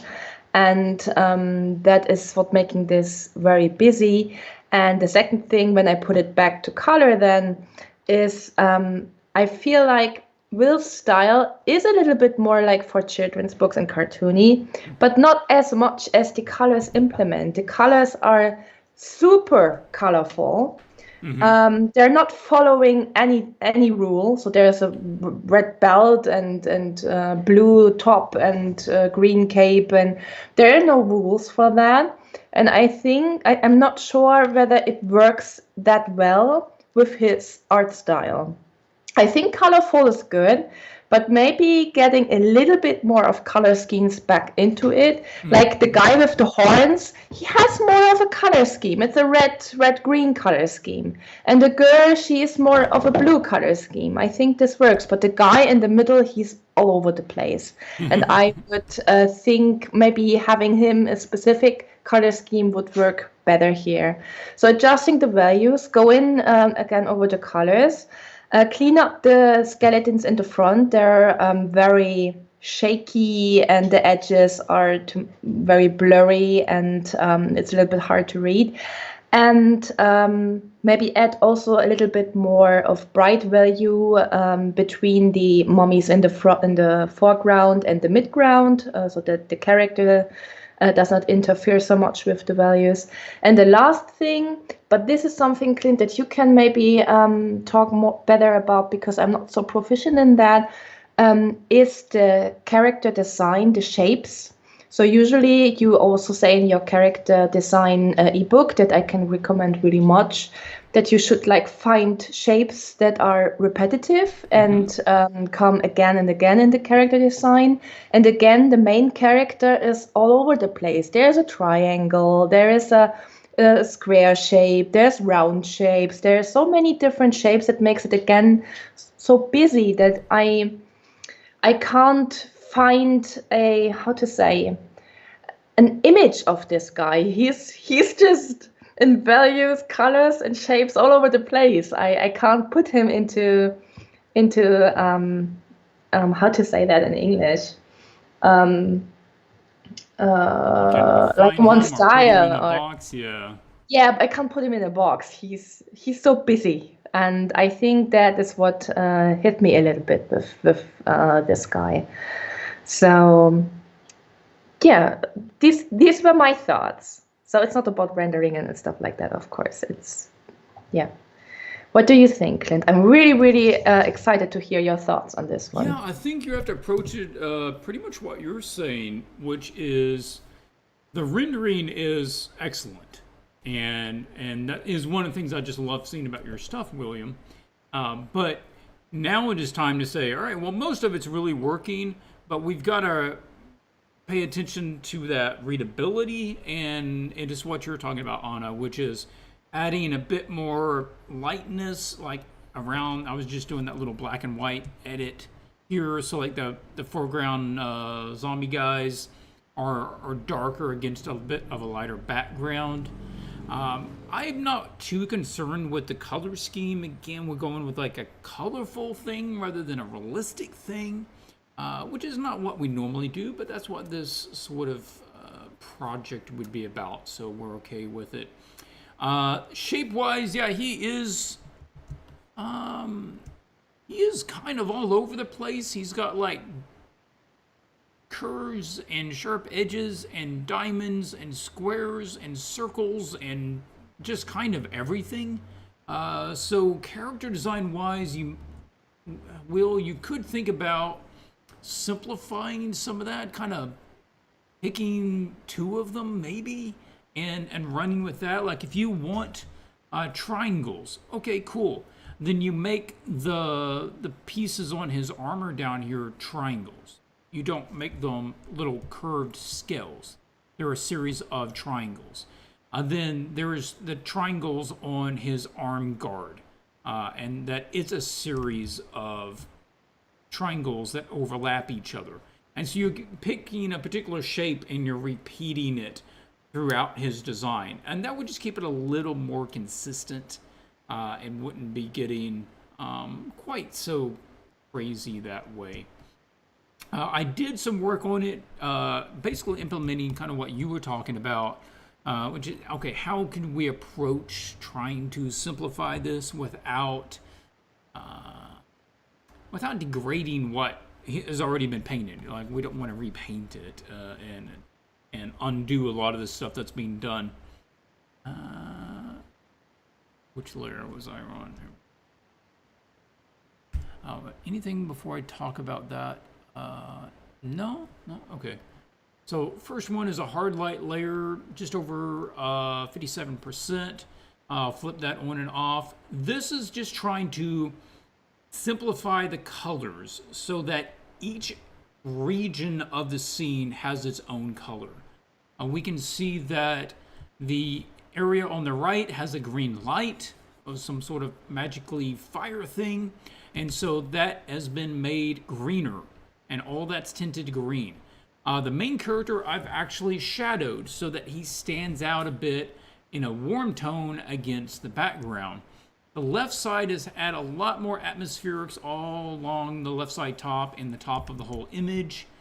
And that allows all of that to get much lighter and not interfere so much with the mid-ground elements. The character on the left is casting some sort of blue light on his victim, and so I'm pushing the blue light on him, adding some more green light in the foreground in order to help separate the hand and the mummy's head away from the other elements. Next up is a normal layer. I did just some painting in order to help kind of continue that process. So let's pull up to Girly here on the right side and take a look at something. Here we're getting almost too fancy with the face, I felt like, with the light and shadow and the warm and the cool. And I would actually just simplify it down and just kind of just do a skin tone there. And the same thing with the arms, like just letting them be lit on green on one side and kind of the bright light on the other side. My voice is starting to go a little bit. And that just punches it to a bit more color. And we're trying to lower the amount of inner value contrast. Big chunk value contrast between shape and shape, or subject and subject, is good, but we're trying to lower the amount per individual object, and that's what we're doing here. Adding some bounce light, no, it's not bounce light, it's coming from the sword. The underlight of the blue light on the main character. And adding some of the light on this guy could work as well if we wanted to do that. Carry some of that backlight over there. Over here. Simplifying this out. So like this guy was getting very lost against his background. And so if we can let more of that light spill over behind him, then his silhouette stands out more.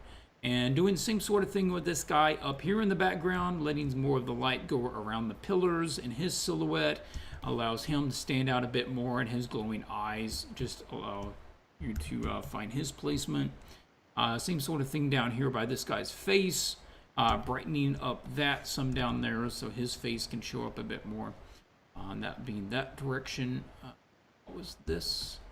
Oh, okay, so here we've run into the same sort of situation that we saw in the last piece, which is the odd angle of the face where it looks like the nose is running into the eyes, like the nose is super short.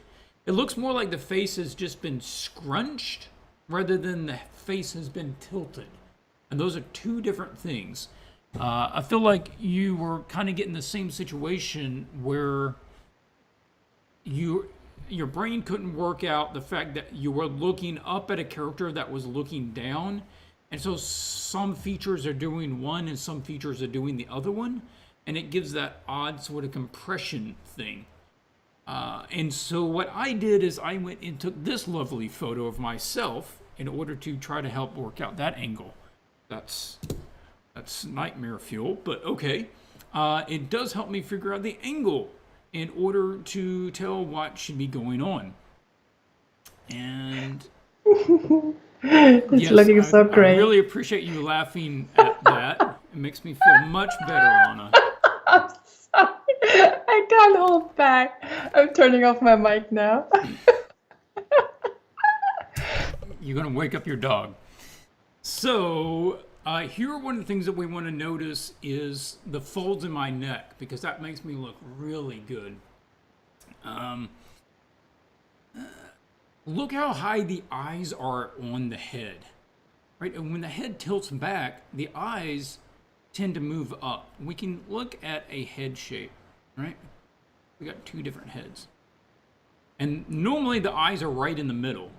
But if you tilt the head back, the eyes go from here to here. They move up percentage-wise on the head, and you get more percentage-wise below the eyes. And then if that head looks down, the eyes do this, and you get percentage-wise more here and less there. And that's what we have here, is that there's now less head over the eyes than there is under the eyes, significantly. And this was me matching just about the same angle. I put my webcam way down lower than me and then looked down at it. And that's about as accurate as I could get with it. So I did a little repainting of the head to try to work in some of those elements. And let me show you the parts that I was paying the most attention to, or I thought was, can't I hit like, no, that changes the angle. Which one is it? Makes it less. Anyway, not that one. Oh no, I don't need smoothing up. That's the last thing I need. Oh, I must have been switching those. Okay. Smaller. There we go. So I want to look at a couple of things. One is the ratio between the eyebrows and the top of the head.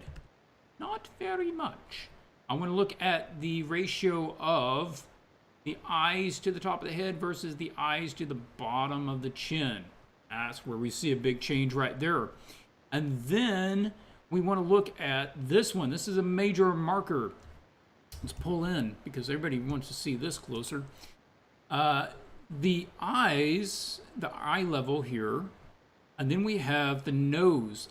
Look at how close the top of the nose gets to that. But not only how close it gets to the eye level, but how much of this, how much we have on that. Right now we have, the nose is almost normal. It's like slightly up.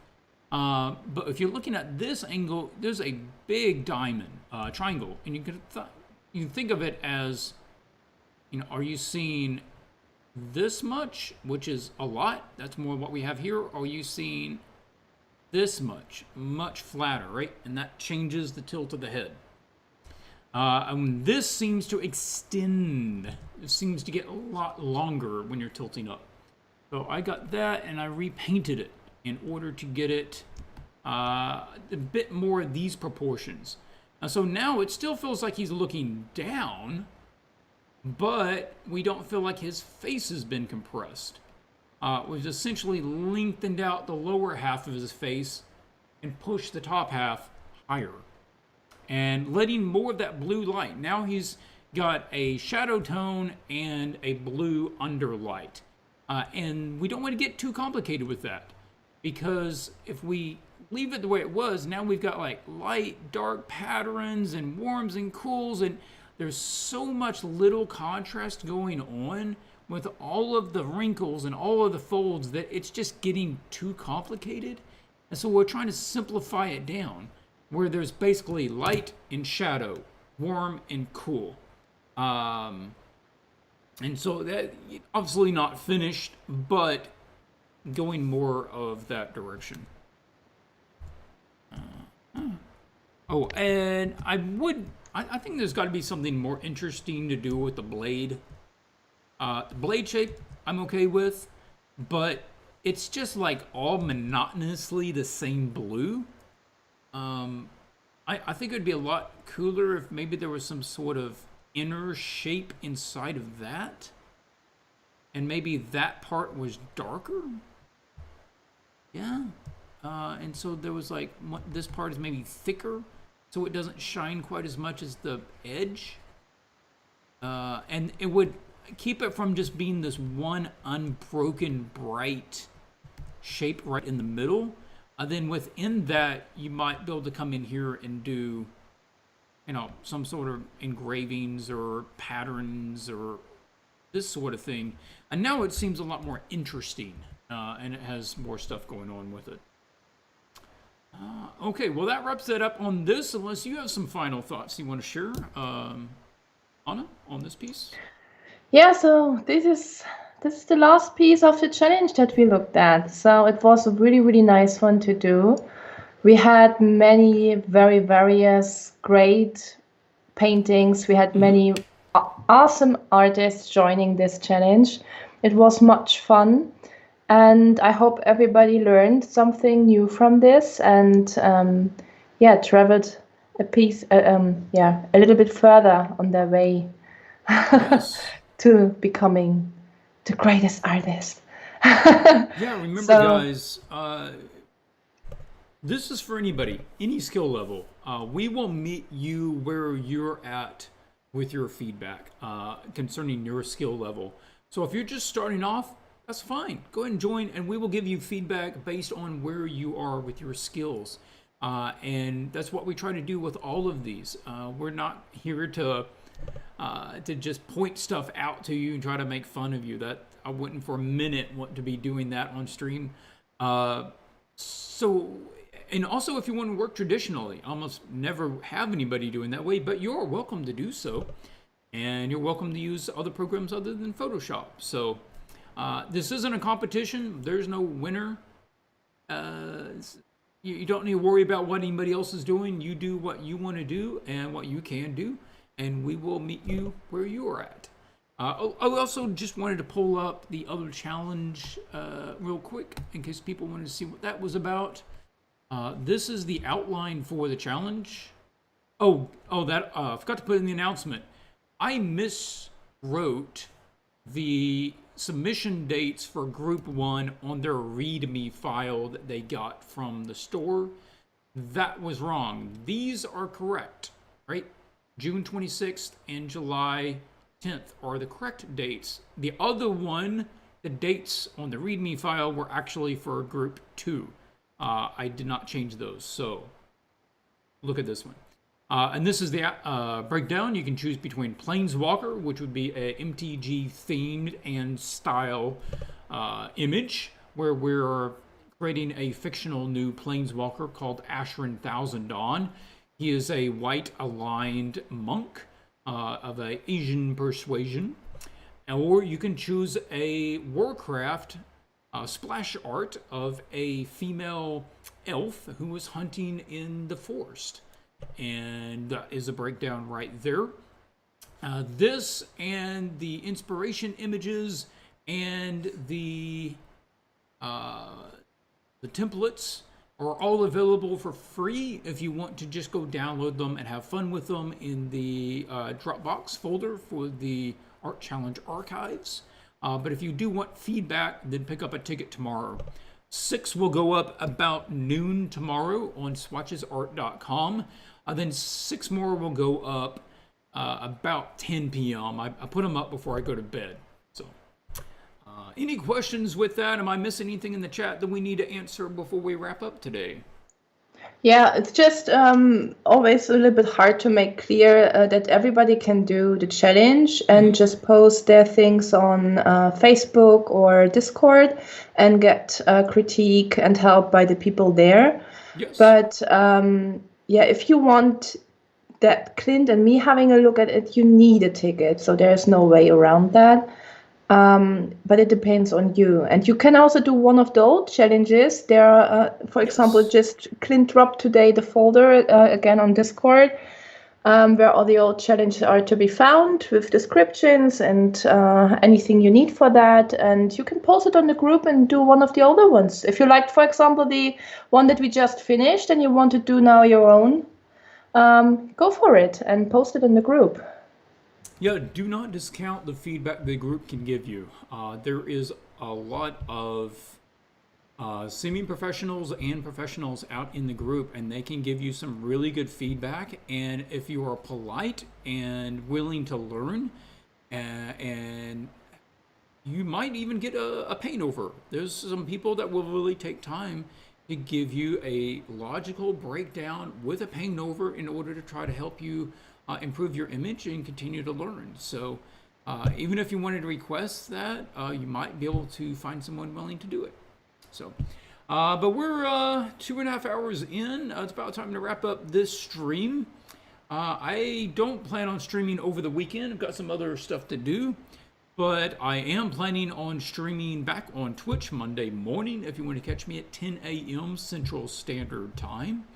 Otherwise, next Friday, we will be streaming the concepts for Group 1 of the Planeswalker Warcraft Challenge. And until then, you can catch us out on Discord and the Facebook group, and I'll be reading the comments here on YouTube.